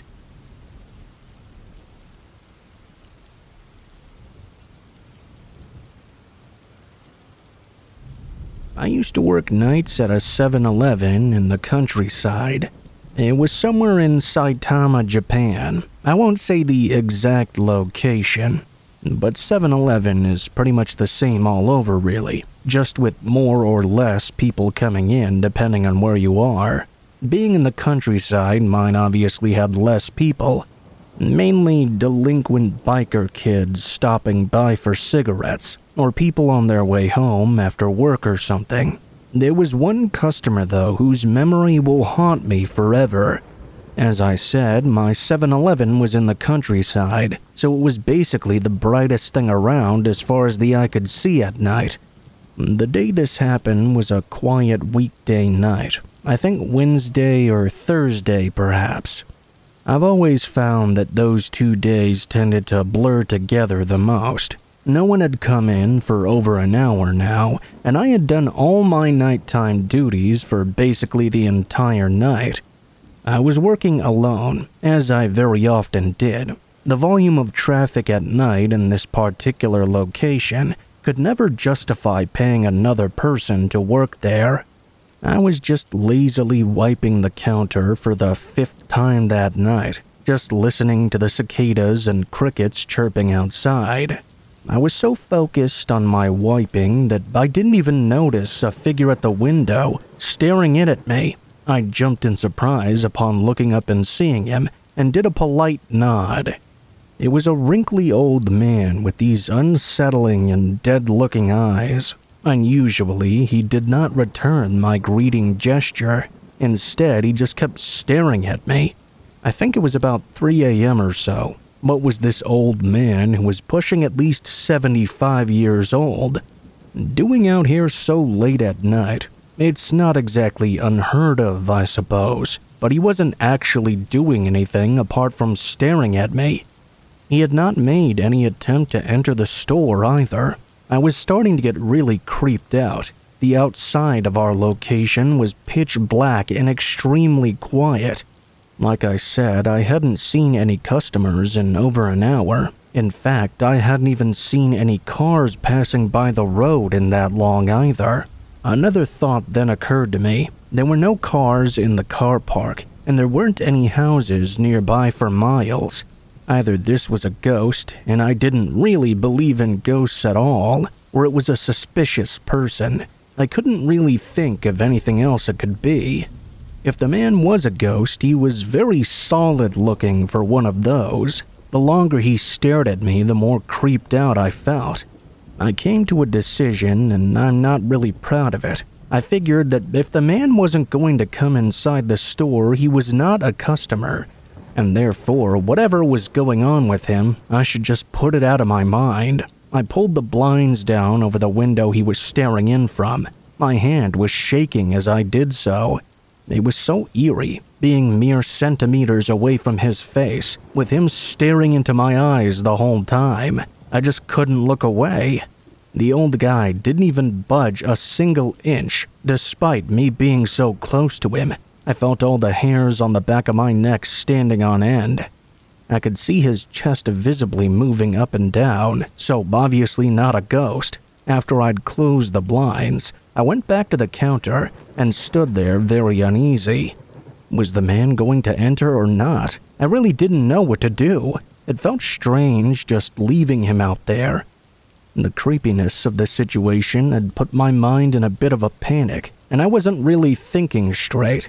After a while, I realized that I should probably go and see if he needed some assistance or something. After all, it seemed like there was something wrong with him. I mustered the courage to go to the front window and raise the blinds once more.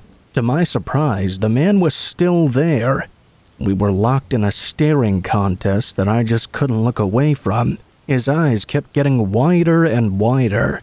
The old man slowly brought his head right up against the glass, softly at first, but he began to bang it with his face harder and harder. I had to do something to stop this man. I ran out and tried to stop him from hitting the window with his face, but he was much stronger than I expected. He bashed his head against it again and again. I tried harder to stop him. I didn't want to hurt the man, and I didn't want him to hurt himself either. I managed to gain control of him for a brief moment, and then he did the unimaginable. He started to yell out this continuous, unintelligible sound. The longer I held on, the louder he yelled, until his scream was so loud that it was actually starting to injure my ears. I ran inside and called the police, with him still bellowing outside.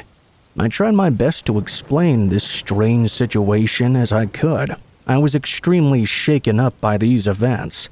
Luckily, the man was screaming so loud the operator could even hear him on the other end of the phone line. The police arrived 15 minutes later. They seemed to be familiar with the man, so they calmed him down and loaded him into their patrol vehicle. They took the man away without really explaining anything to me.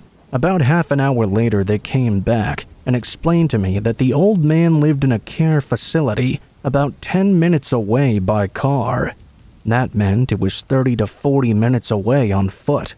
The old man, before his mental deterioration, actually used to live in a house where the convenience store now stood. Apparently, it had been sold to pay for his care.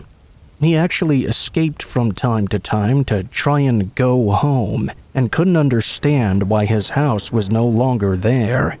I left the job after learning that. I knew that if something like that happened again, I could just call the police. But whenever I worked nights after this, I got real sad, imagining I could see the old man's dead stare once again. I was always on edge and very jumpy, and even lost a bit of sleep over it. This was about 8 to 10 years back, so I'm guessing the old man has since passed on. I wonder sometimes if even his spirit is still trying to find its way home to this day.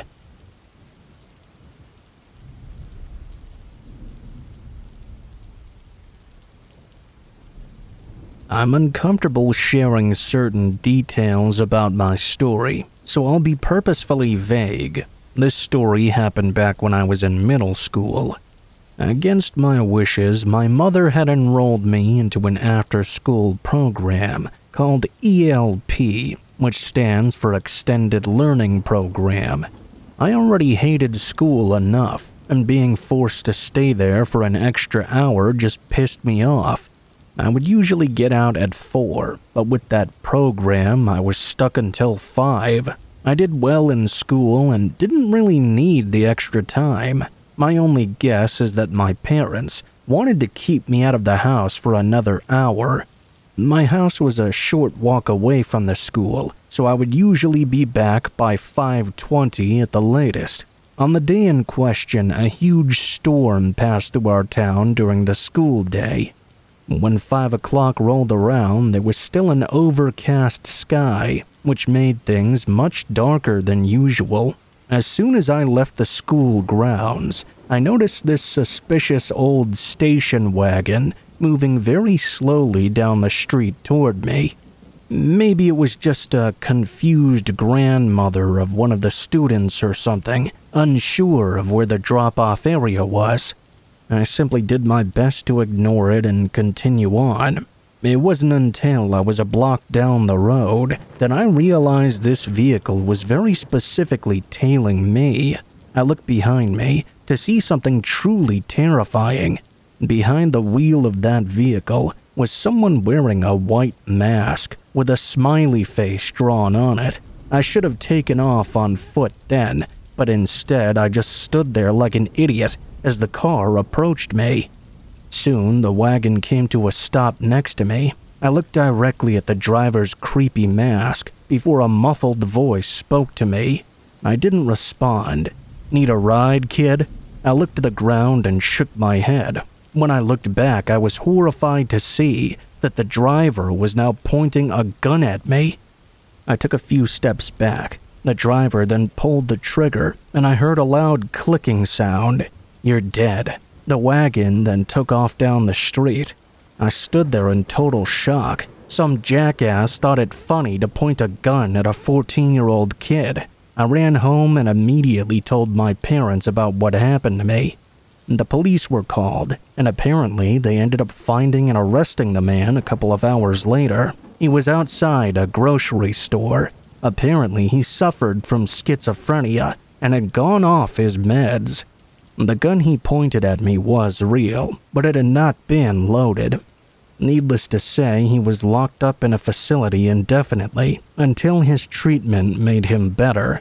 The good news is that after that happened, my parents felt really guilty, and I never had to go to that stupid after-school program again.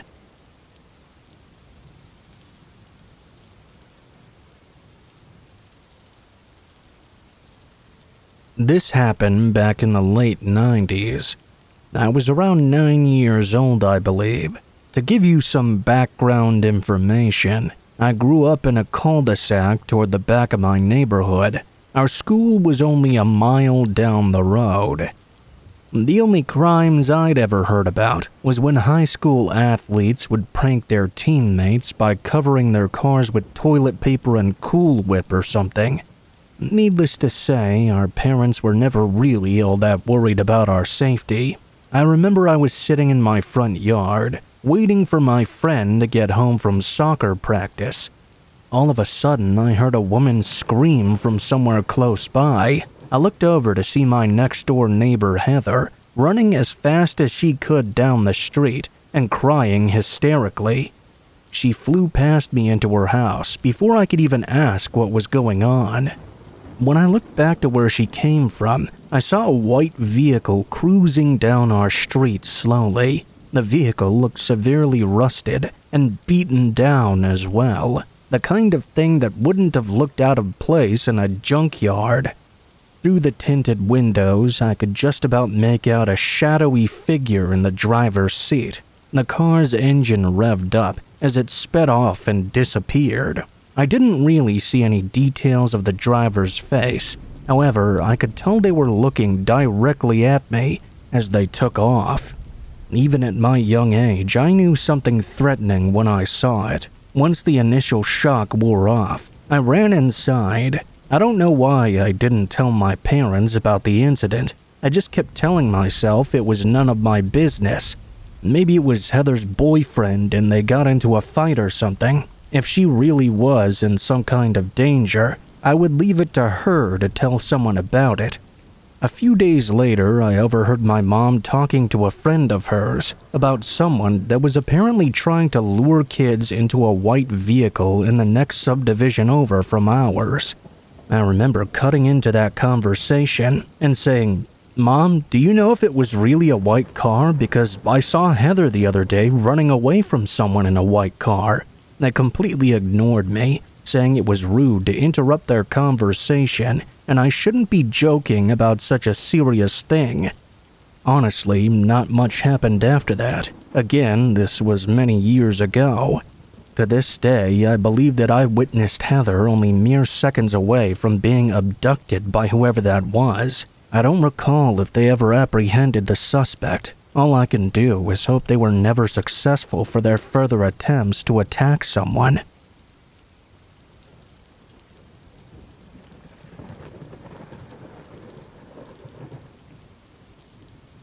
This happened when I was working in a convenience store near a cram school. I used to work late at night, and I was known as a bit of a senior there.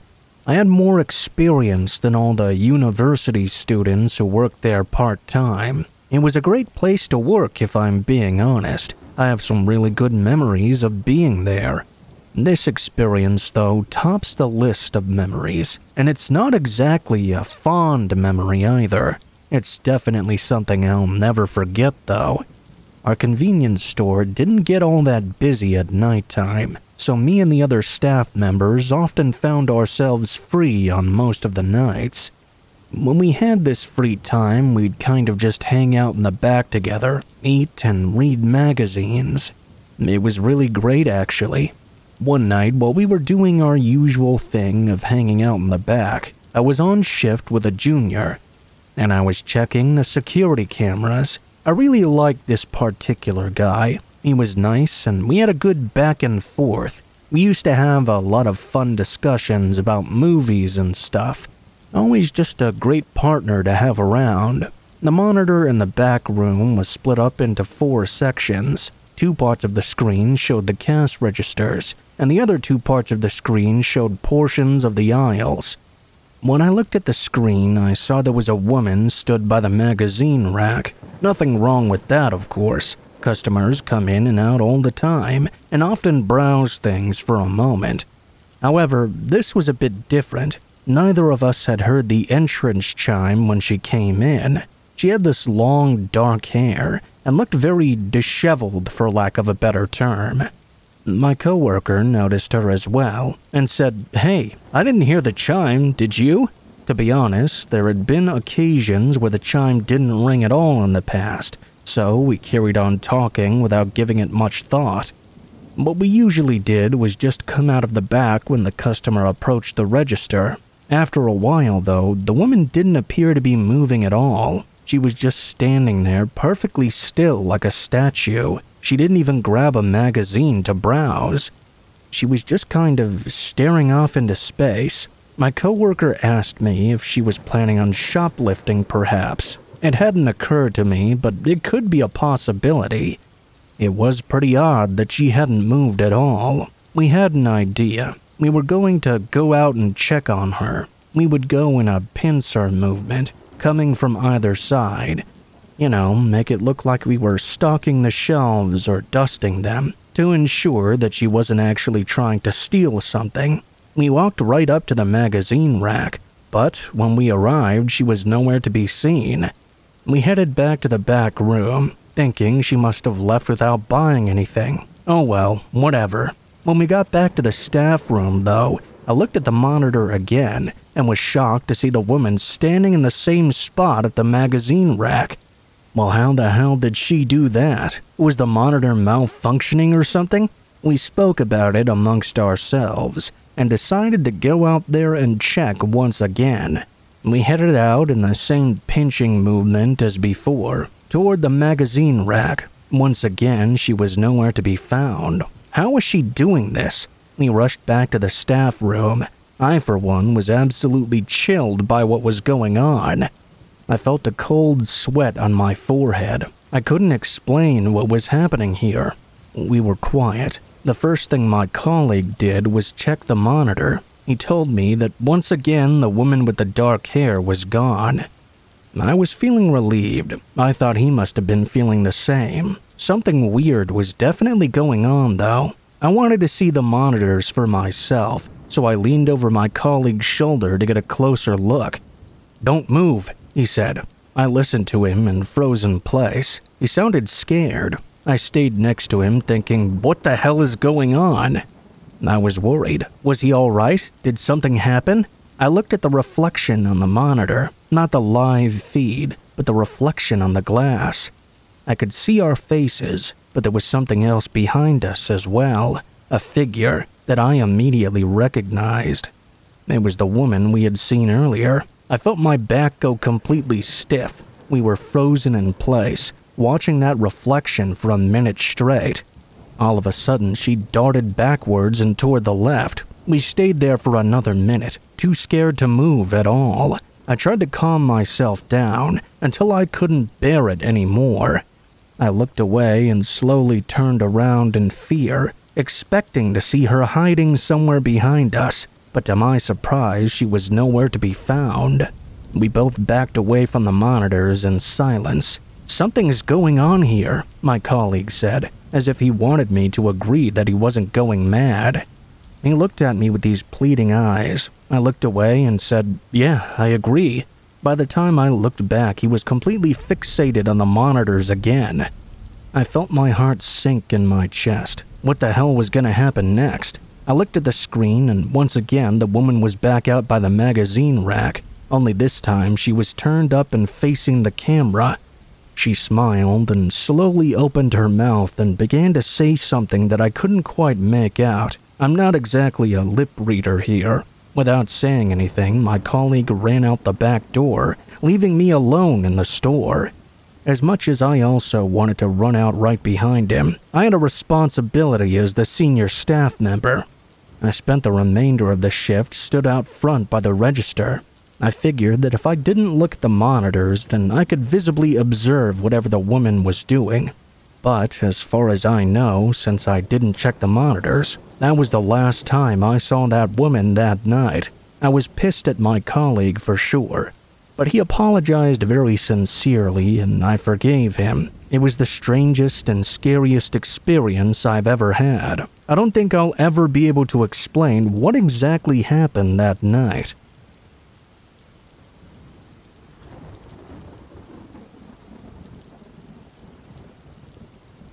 My name is Austin. I'm a 26-year-old man, and this story took place about a month ago. This occurred on a trip my fiancé and I were on. We had just moved down to Florida for a chance at some better opportunities, especially for myself from where I was living previously. My fiancé had to sacrifice a lot for this transition though, so to help ease the stress a bit, we decided to go on a weekend trip to Universal Orlando Resort and have a fun time together. We had planned out everything ahead of time. With the tickets being so much money, we opted to go for a cheaper hotel to bring the price down a bit. Turned out that was a big mistake. We arrived at the hotel the day before we were supposed to visit the resort. We could immediately see why it was so cheap. The sign said Quality Inn, but from the looks of it, it was previously a run-down hotel some company had bought and slapped their own name on the sign. The room was nothing special at all. In fact, as soon as I sat down on the bed, the frame broke right away. First clue as to just how bad this place really was. We didn't spend too much time in the room though, as we planned to go to a movie that night anyway. We just quickly dropped off our bags and left. And by the time we got back, it was around 11 p.m. or so. I was really tired and I had quite a bad migraine. I quickly changed for bed and laid down, hoping I could just fall asleep. My head was really throbbing. My fiancée did the same shortly after, and before long we both drifted off. Before I continue, I'll explain the layout of the room briefly. As soon as you walk in, to the right are 2 beds with a night table in between them. To the left was a table and a dresser where the TV sat, and if you kept going straight, you would walk to the sink and bathroom area. A typical hotel room layout, really. My fiancée always needs to face the door when she sleeps, as it makes her feel more at ease. She was pressed up right against my chest, so it woke me immediately the moment I felt her suddenly jolt up. She tapped on my shoulder and whispered to me that she could hear someone at the door. She said it sounded like they were trying to get it open. I couldn't hear anything myself, but the sound of her voice made me believe she was not making this up. We sat there listening in for what felt like forever. It was only around 10 more seconds before I did hear something. It was the sound of someone trying to open the door with a key card. Before I even had the chance to speak, the door suddenly opened. Fortunately, my fiancée was smart and had put the door latch on before we went to bed. Through the crack in the door, I could just about see an eye peering in at us. I immediately jumped up from the bed and yelled, "Wrong room, buddy!" The man then mumbled something unintelligible. Whoever it was, they seemed to be under the influence of something, or speaking in a language I couldn't understand. What he did next, though, didn't need words to explain. He tried with his whole body to shove the door open. I yelled at him again, this time with more force in my voice, trying to scare him away. I'm not the most imposing guy, but I am somewhat well built for my height and size. I was unable to, though. After I shouted at the man, he stopped pushing on the door for a brief moment before charging his shoulder into it, trying to break it down. My fiancée screamed and told me to stop the man from coming in. From what I could see through the door's crack, the guy was pretty hefty. Had to be at least 6'1" and over 250 pounds. There was no way I was going to be able to stop him with just strength alone. I grabbed the car keys off the table and held them in my hand with the keys between my fingers. I decided that if this man managed to get into our room, I would swing until I could not anymore. I ran over to the door and flung my whole body against it, throwing the man back just enough for the door to shut again. He immediately charged back and threw his whole weight into it, screaming something I couldn't understand. Next to the door, there was a window, where I finally got a good glimpse of the man. It confirmed his predictions of his size compared to mine. To my surprise, I also saw a woman, who I could only assume was his wife, along with 2 kids by their side. I couldn't believe this guy was acting this way in front of his own family. I was snapped back to reality by my fiancée screaming that she was going to call the police. Suddenly, the man stopped, and I could see him ushering the woman and kids away into an SUV. Moments later, they shot off into the night.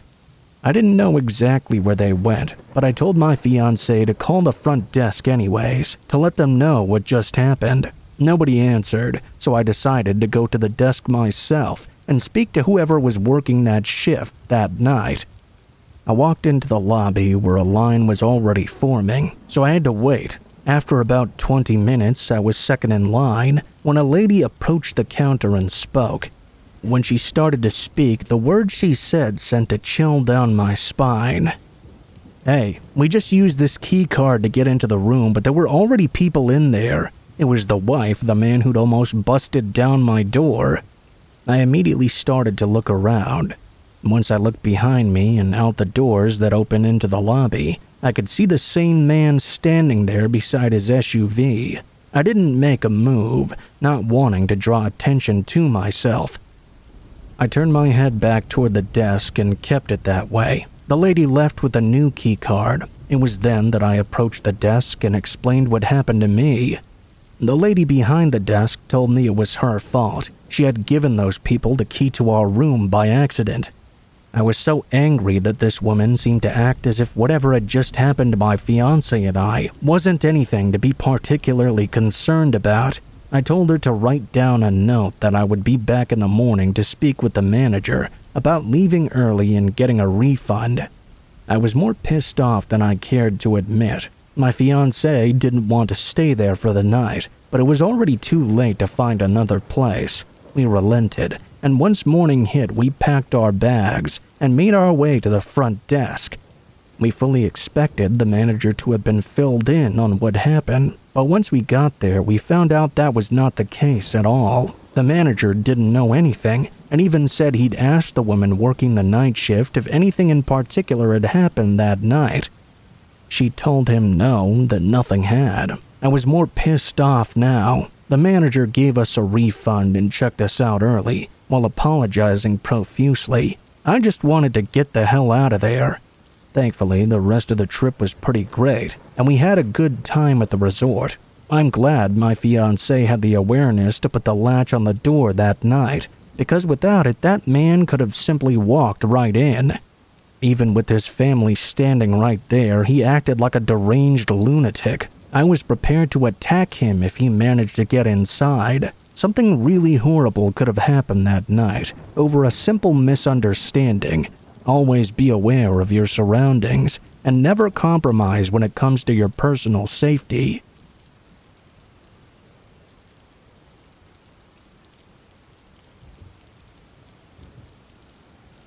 This happened during the summer of 1977. It was either late July or early August. I was hiking with 3 friends of mine. Back in those days, I was an avid mountain hiker. We were on a 3,000-meter hiking course called the Uraginza, which is part of the Japanese Alps. That hike is definitely not for the faint-hearted. I just want to briefly describe it for you. The course duration is about 4 nights and 5 days. However, if you're a very fast hiker, it's possible to do it in just 3. That was not the case for us, though. The duration also doesn't take the weather into consideration either. It's highly recommended you add at least 1 extra night to your schedule to be able to adapt to changes in the weather. The area is well known for its extreme steepness, but the trail is well maintained. The advice most people give is to walk at a consistent and steady pace, especially at the beginning of the hike. This would help you avoid overexhaustion. On the second night, we were set to be staying at a hut in the mountains. The hut was pretty empty at the time. It had lights that you had to generate yourself, and a TV as well. I have to say, the food was very nice. I bet it's changed a bit nowadays. Overall, though, it was a pleasant experience. All the nights were out by 9 p.m. Like my group, I imagine the other hikers were probably exhausted or eager to get an early start at hiking the following morning. There were about 3 others in there with us, in this big open room. I crawled into the thin bedding when the lights went out and got ready for sleep. My friends and I were sleeping close together to share some of our warmth. The hut was dark, but it wasn't silent. There was light snoring all around us, and there was another sound as well. It sounded like someone was listening to a radio at a low volume. It was tuned in to this fuzzy-sounding station, but occasionally the volume would spike and get much clearer. I wanted to ignore it, but I kind of couldn't. It was very irritating. I didn't say anything, though. I figured that whoever it was listening to this would shut off the radio soon enough. The radio was not turned off, though. It was getting later and later, and I wanted to sleep badly because we had a lot of ground to cover the following day. I got up and went to find a staff member. The staff member came back with me into the sleeping area, and we went in search of the owner of this mysterious radio to ask them to turn it off. Because the staff member was pacing around looking at everything, it piqued the interest of several of the other hikers. Before long, everyone was wide awake, but we still weren't able to find the owner of that radio.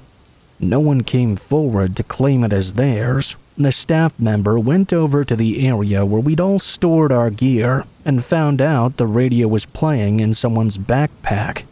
Once again, no one came forward to try and say it was their radio or even their backpack.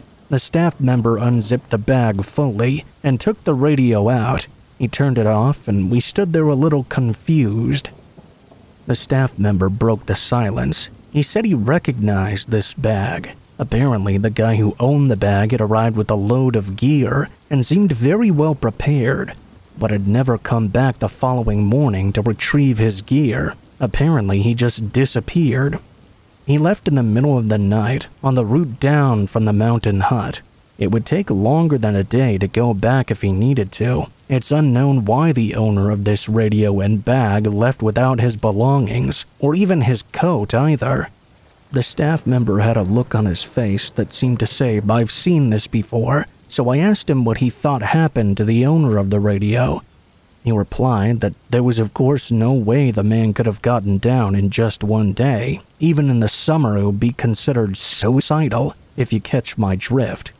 We all thought it was kind of weird that the radio had suddenly turned on all by itself then. As we spoke, about to put it down, it turned on once more.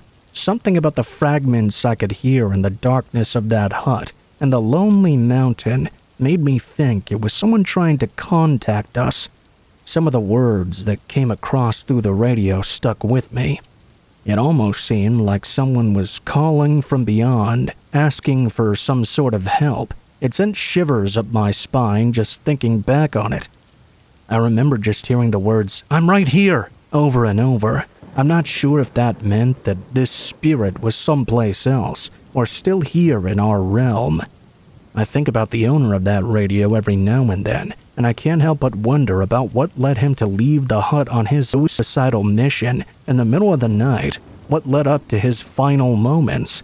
We turned the radio off again after. It was spooking us out too much, but I wonder if even more communications would have come through if we left the radio on for the entire night.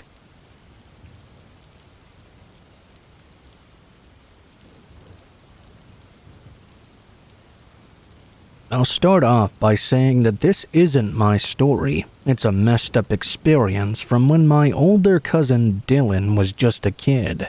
He told me about this recently, and I'll be saying it from his point of view moving forward. I think everyone has memories from their childhood that bother them. I'm 24 years old now, but this is something that I'll never forget. When I was in elementary school, I did what was called the extended day program. It was essentially a daycare after school for kids whose parents worked late. This happened to me when I was in the 2nd grade, and I was 7 years old at the time. My parents worked late on Mondays, Wednesdays, and Fridays. My older sister Alyssa had a part-time job at McDonald's as well. Usually my parents would come pick me up on Tuesdays and Thursdays. My sister would get off and pick me up at around 4:30, which was an hour and a half after school ended. It was a chilly day in March, and we were all on the playground just sort of messing around. It was about 4:10 or so when the teacher who was watching us on the playground, Mr. McCann, told me that I was going home. He walked me back into the school where I grabbed up all my stuff and walked out to the lobby.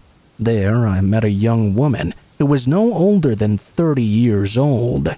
She was skinny, about 5'2", and had extremely long and dark hair, with tanned skin and a very pointy nose. Had lots of makeup on, and a nose ring and tattoo on her left arm. She knelt down and asked me if I was Dylan.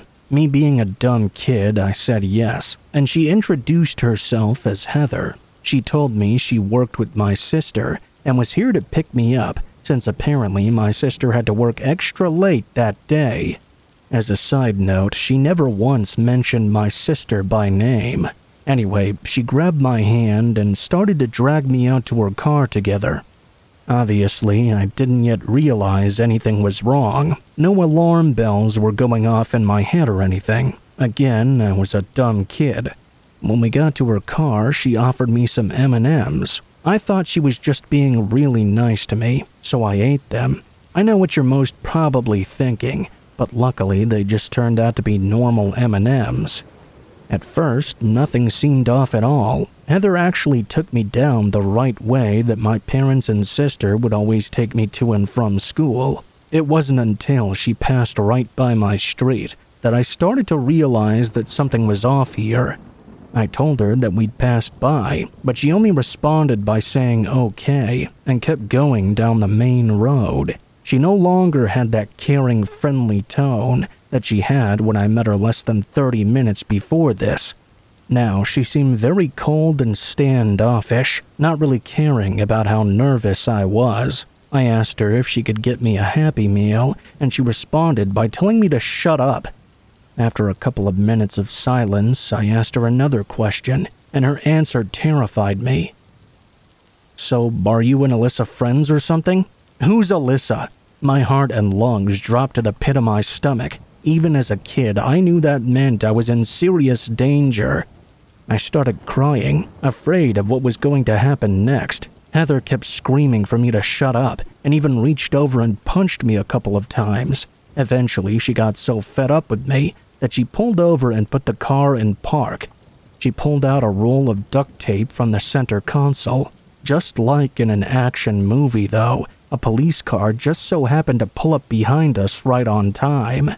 Heather immediately dropped the duct tape and slammed the car into drive, then floored it down the road. The speed limit was 30, but she was going at least 70. This lasted for about 5 minutes. I kept crying as Heather floored it even further down the road, taking turns at ridiculous speed. All of a sudden, we came upon 2 police cars blockading the road. She slammed on the brakes, sliding to a stop just before hitting them. She got out and started running immediately, but the cops were able to stop her before she got to the forest alongside the road. Heather was immediately taken into custody. One of the officers grabbed me and took me home in his car. When I got home, Alyssa was sobbing, and as soon as she saw me, she hugged me for 2 minutes straight. My parents arrived home shortly after. They had heard about what happened, and were both very upset. That night, they had a very long talk with me about stranger danger. The police came back later and checked in on us. They asked me a few more questions as well. It turns out that Heather was not the woman's real name at all, and she had no connection to my sister whatsoever. Even though I had no idea at the time, the woman's ex-boyfriend was also on trial for child pornography and sex trafficking. What confuses me about all of this is how Heather even knew who I was. Keep in mind I was only 7, and this happened before social media and all that, so I have no idea how she could have found my information. I do have a theory though. Mr. McCann, the teacher that ran the after-school program, was fired after this incident. I saw in the news many years later that he had been charged with molesting a student at another school. He ended up taking his own life before he stood trial. I think there's a good chance that he sold me out to Heather, and they were connected. I have no proof of that, of course, and I'll never know for sure. All the kids out there listening, please be careful with strangers, and always listen to your parents when they warn you about the dangers of the world. To all parents listening, for the love of God, stress to your kids about stranger danger. Hopefully, Heather is either in jail or got some kind of help, and she'll never try to harm another kid ever again.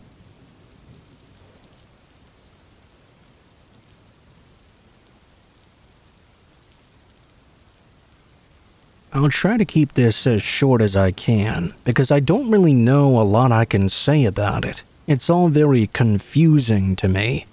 Despite this having happened a long time ago, it still sticks fresh in my memory. I've told this one to a couple of friends and family members, and we're all still left scratching our heads. So I'm opening it up to the internet. This happened when I was returning from Shiga Prefecture, which meant I was going through the mountains. You might not know exactly what that means if you've never been in the area, but it's a bunch of long and winding mountain roads going through forests and various trails. It was also nighttime, so it was basically pitch black out. It gets really, really dark in the mountains. I will admit I was going a little faster than I usually would. Like I said, it was nighttime, and if I'm honest, I should say it was late at night as well. I was way behind my schedule and wanted to get home and get some sleep. I was gunning it through these mountain roads, making some really good time, when something catastrophic happened. I felt like I'd just hit something, run over something. Based on the impact I felt, I would say it must have been no bigger than a basketball or something. Sadly, there are many wild things out in the mountains that could be that size.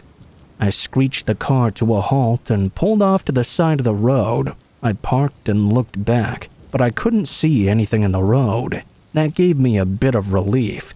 I did feel that I'd hit something though, so I knew I had to start searching.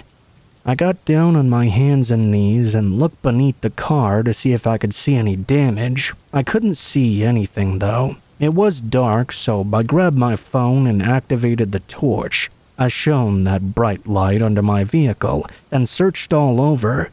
It didn't appear like there was any damage or dents or anything. It didn't seem like I'd hit anything at all. I double and triple checked the area, and I didn't find anything.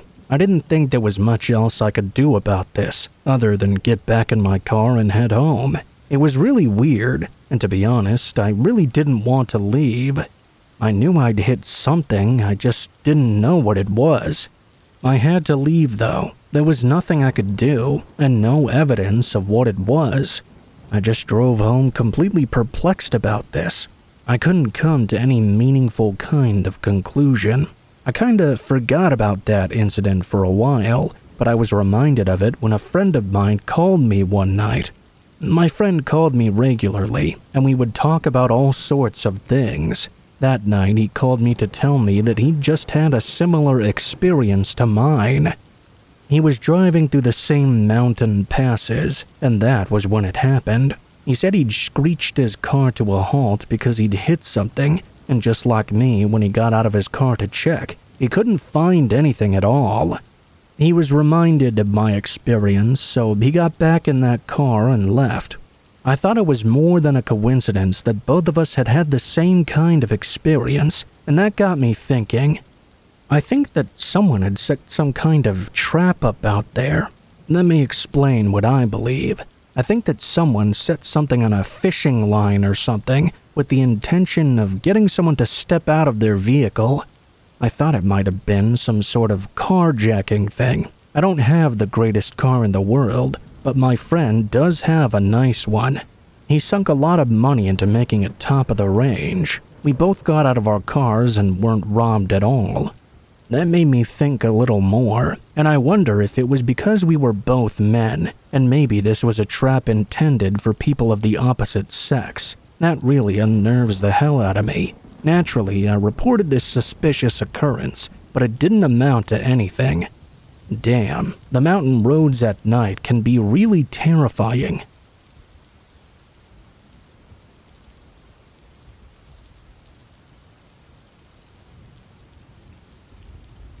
This happened back in 2012, when I was still attending college. Me and a few friends of mine opted to band together and rent out a one-bedroom apartment near the campus area. We were a bunch of party animals back then, and we wanted our own place so we could indulge in that lifestyle without worrying about our parents or the school's administration. The apartment complex was located in a rather unsavory part of town. The cops were called out there at least once a week to break up fights or respond to reports of break-ins. All we ever did there was shower and sleep, having to overhear domestic disputes and arguing through the walls all the time. It was just part of the deal, though. One night, my roommates went to a party, while I stayed behind to study for an upcoming exam. Aside from Tupac playing somewhere in the upper levels, things seemed pretty quiet. It was around 11 p.m. or so, when I heard a strange sound coming from the hallway outside the front door. It sounded like a large metal object being dragged across the concrete floor. There was also a muffled noise, as if someone was saying something, although I couldn't quite make out what the words were. This went on for about 10 minutes before there was a loud smashing sound. It was at that point I got up and made my way over to the peephole. At first, I didn't really see anything. I just waited and observed to see if anyone would pass by my door. About a minute later, a figure wandered into view and stood between my door and the door opposite from it. It was a Caucasian man. I'll list 3 things that instantly made every alarm bell in my head go off. First off, the man was not wearing a shirt and was profusely sweating. There was also a large axe in the man's right hand that he was dragging behind him. Last but not least, whoever this deranged individual was, he had a black leather gas mask on that completely hid his face from view. I was awestruck at what I was seeing. This was the kind of character you'd see in a low-budget horror movie. This kind of shit doesn't happen in real life. It was a real shock to the system. As if reading my mind, a creepy muffled voice then began singing. As soon as the man finished his verse, he lifted his left leg and heaved the axe into my door. His movement was so fast that it caused me to stumble backward. As I scrambled to my feet, I heard another voice from further down the hallway. "Hey, what the fuck are you doing?" I rushed back to the peephole. The masked man was now gone.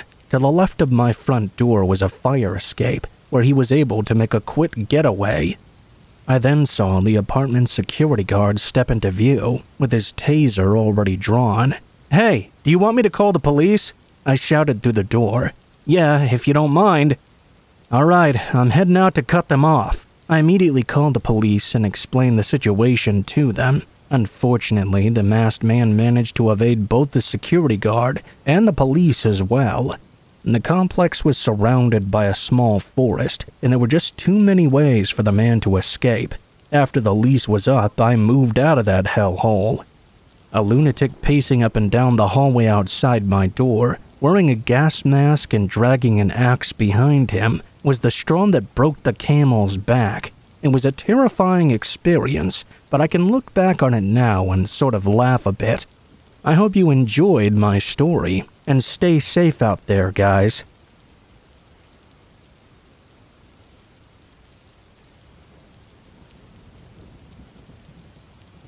I saw a thread a little while ago. I think the title of it was something like, "Has anyone seen a shadow person?" I've never really believed in things like that, but recently I've turned from a skeptic into a believer. I want to share my experience here. You may laugh at me, or you may just feel as if you've seen something similar. The thing I read about said that these shadow beings, if you ever see them, aren't really that harmful. Well, I can't exactly say whether that's true or not. It is just a random thing I found online. I've read some people's experiences where they do seem to be harmful. The shadow thing I saw, though, I'm not exactly sure what was going on. Let me just tell you about what happened, though. It happened while I was waiting in line to board an oncoming train. I was leaving a friend's place. A friend of mine had moved, and I wanted to stop by and wish them well. I was absent-mindedly gazing out towards the tracks when something caught my eye. There was a person.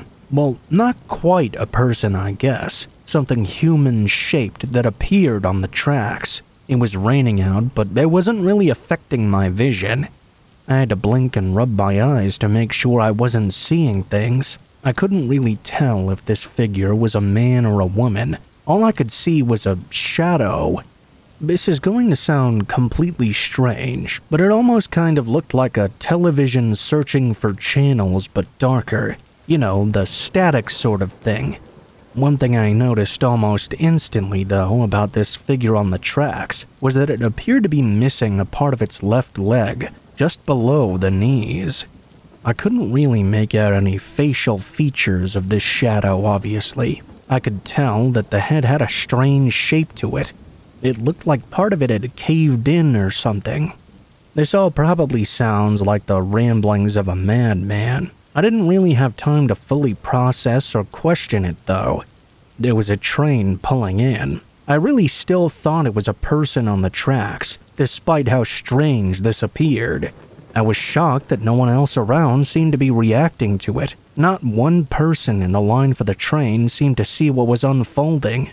A tiny announcement rang out along the platform, and we were told the train was approaching and to keep away from the tracks. I thought that if there really was a person there, they were about to be mowed down. I began to panic. I don't think anyone else around me was even paying attention. They were all staring down at their phones and talking with their friends. I heard the train's brakes as it approached the station. It approached the figure, and I clasped my hands to my ears, expecting to hear screams and shouts, but I heard nothing of the sort. Honestly, I thought I was going crazy at that point. The train stopped in front of me, and I decided to take a look back toward the tracks where it had been. I saw that whatever this was, it was still there. I was about to get on the train. I wanted to get away from here as fast as possible. I couldn't believe what I saw next. As I was about to board the train, whatever this thing was peered over at me. Although I couldn't make out any features, I could just feel it looking at me. Next thing I felt was a prodding on my back and a voice snapping me out of my stun. "Miss, can you get out of the way? There are people that want to board the train, you know." Apparently, I was holding up the line, and I hadn't realized until that moment. I didn't really know what else to do other than to apologize and move aside.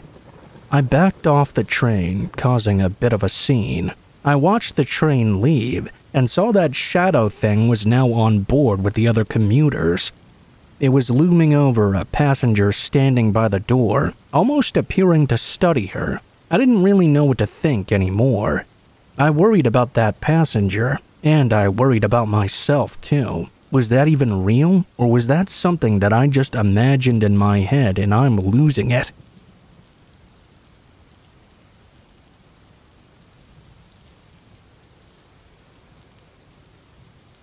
My name is Jackson Caballero. I'm a 15-year-old sophomore, currently living in Texas. For some backstory, I live in a house with my mom, dad, and my younger brother. My mini Australian shepherd lives there as well. My neighborhood is a safe place, which makes the events of this story even more unsettling. I was the only one awake in my house at the time. It was a typical Monday morning, and I had begun my usual morning routine of making breakfast and watching some YouTube videos. As I sat down, I realized I had left my headphones upstairs, and I would have to go and grab them quickly. For some reason, I'd always had this irrational fear of the second floor of our home. I don't really know why, I just kind of did. I was a bit apprehensive about going upstairs and grabbing my headphones as a result. As I walked up to the second floor, I heard a noise coming from the stairs. I stopped and listened in, but when I didn't hear anything else, I thought to myself that I was being a bit ridiculous. Of course, there was nothing up there.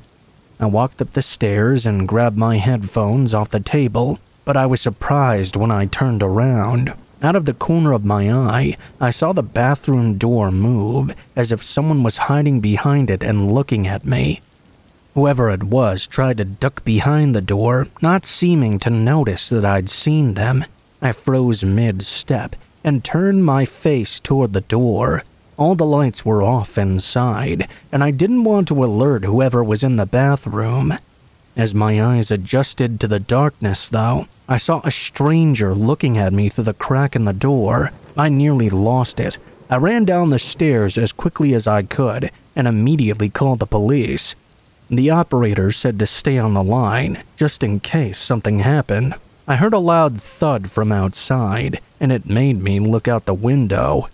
Whoever had been inside my house had just jumped out of the second-story window and was now limping toward the gate outside. The guy didn't get very far, though.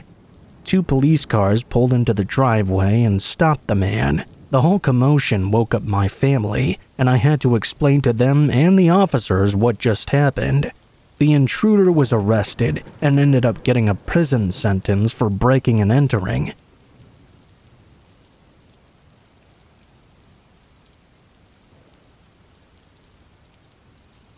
It was about 2 years ago when I was walking to class. I saw a boot in the middle of a crosswalk at my apartment complex. I thought, isn't that odd? I live in a sort of ghetto-ish area, and it was a cold time in the spring. At first, I thought it must be some sort of animal, because it had clearly been run over flat. As I got closer, I noticed it was a boot, and the boot seemed to have some orangish-red stuff splattering out of it. It seemed as though this was a foot that someone had run over. It was either a female child or teen's boot. It was even more odd because it was only one, and it didn't seem connected to anything.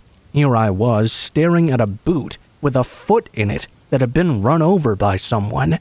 I tried to report it to the police and ask around, but no one seemed to know how it got there, or even knew it existed until I showed them, and there was no evidence of how it got there either.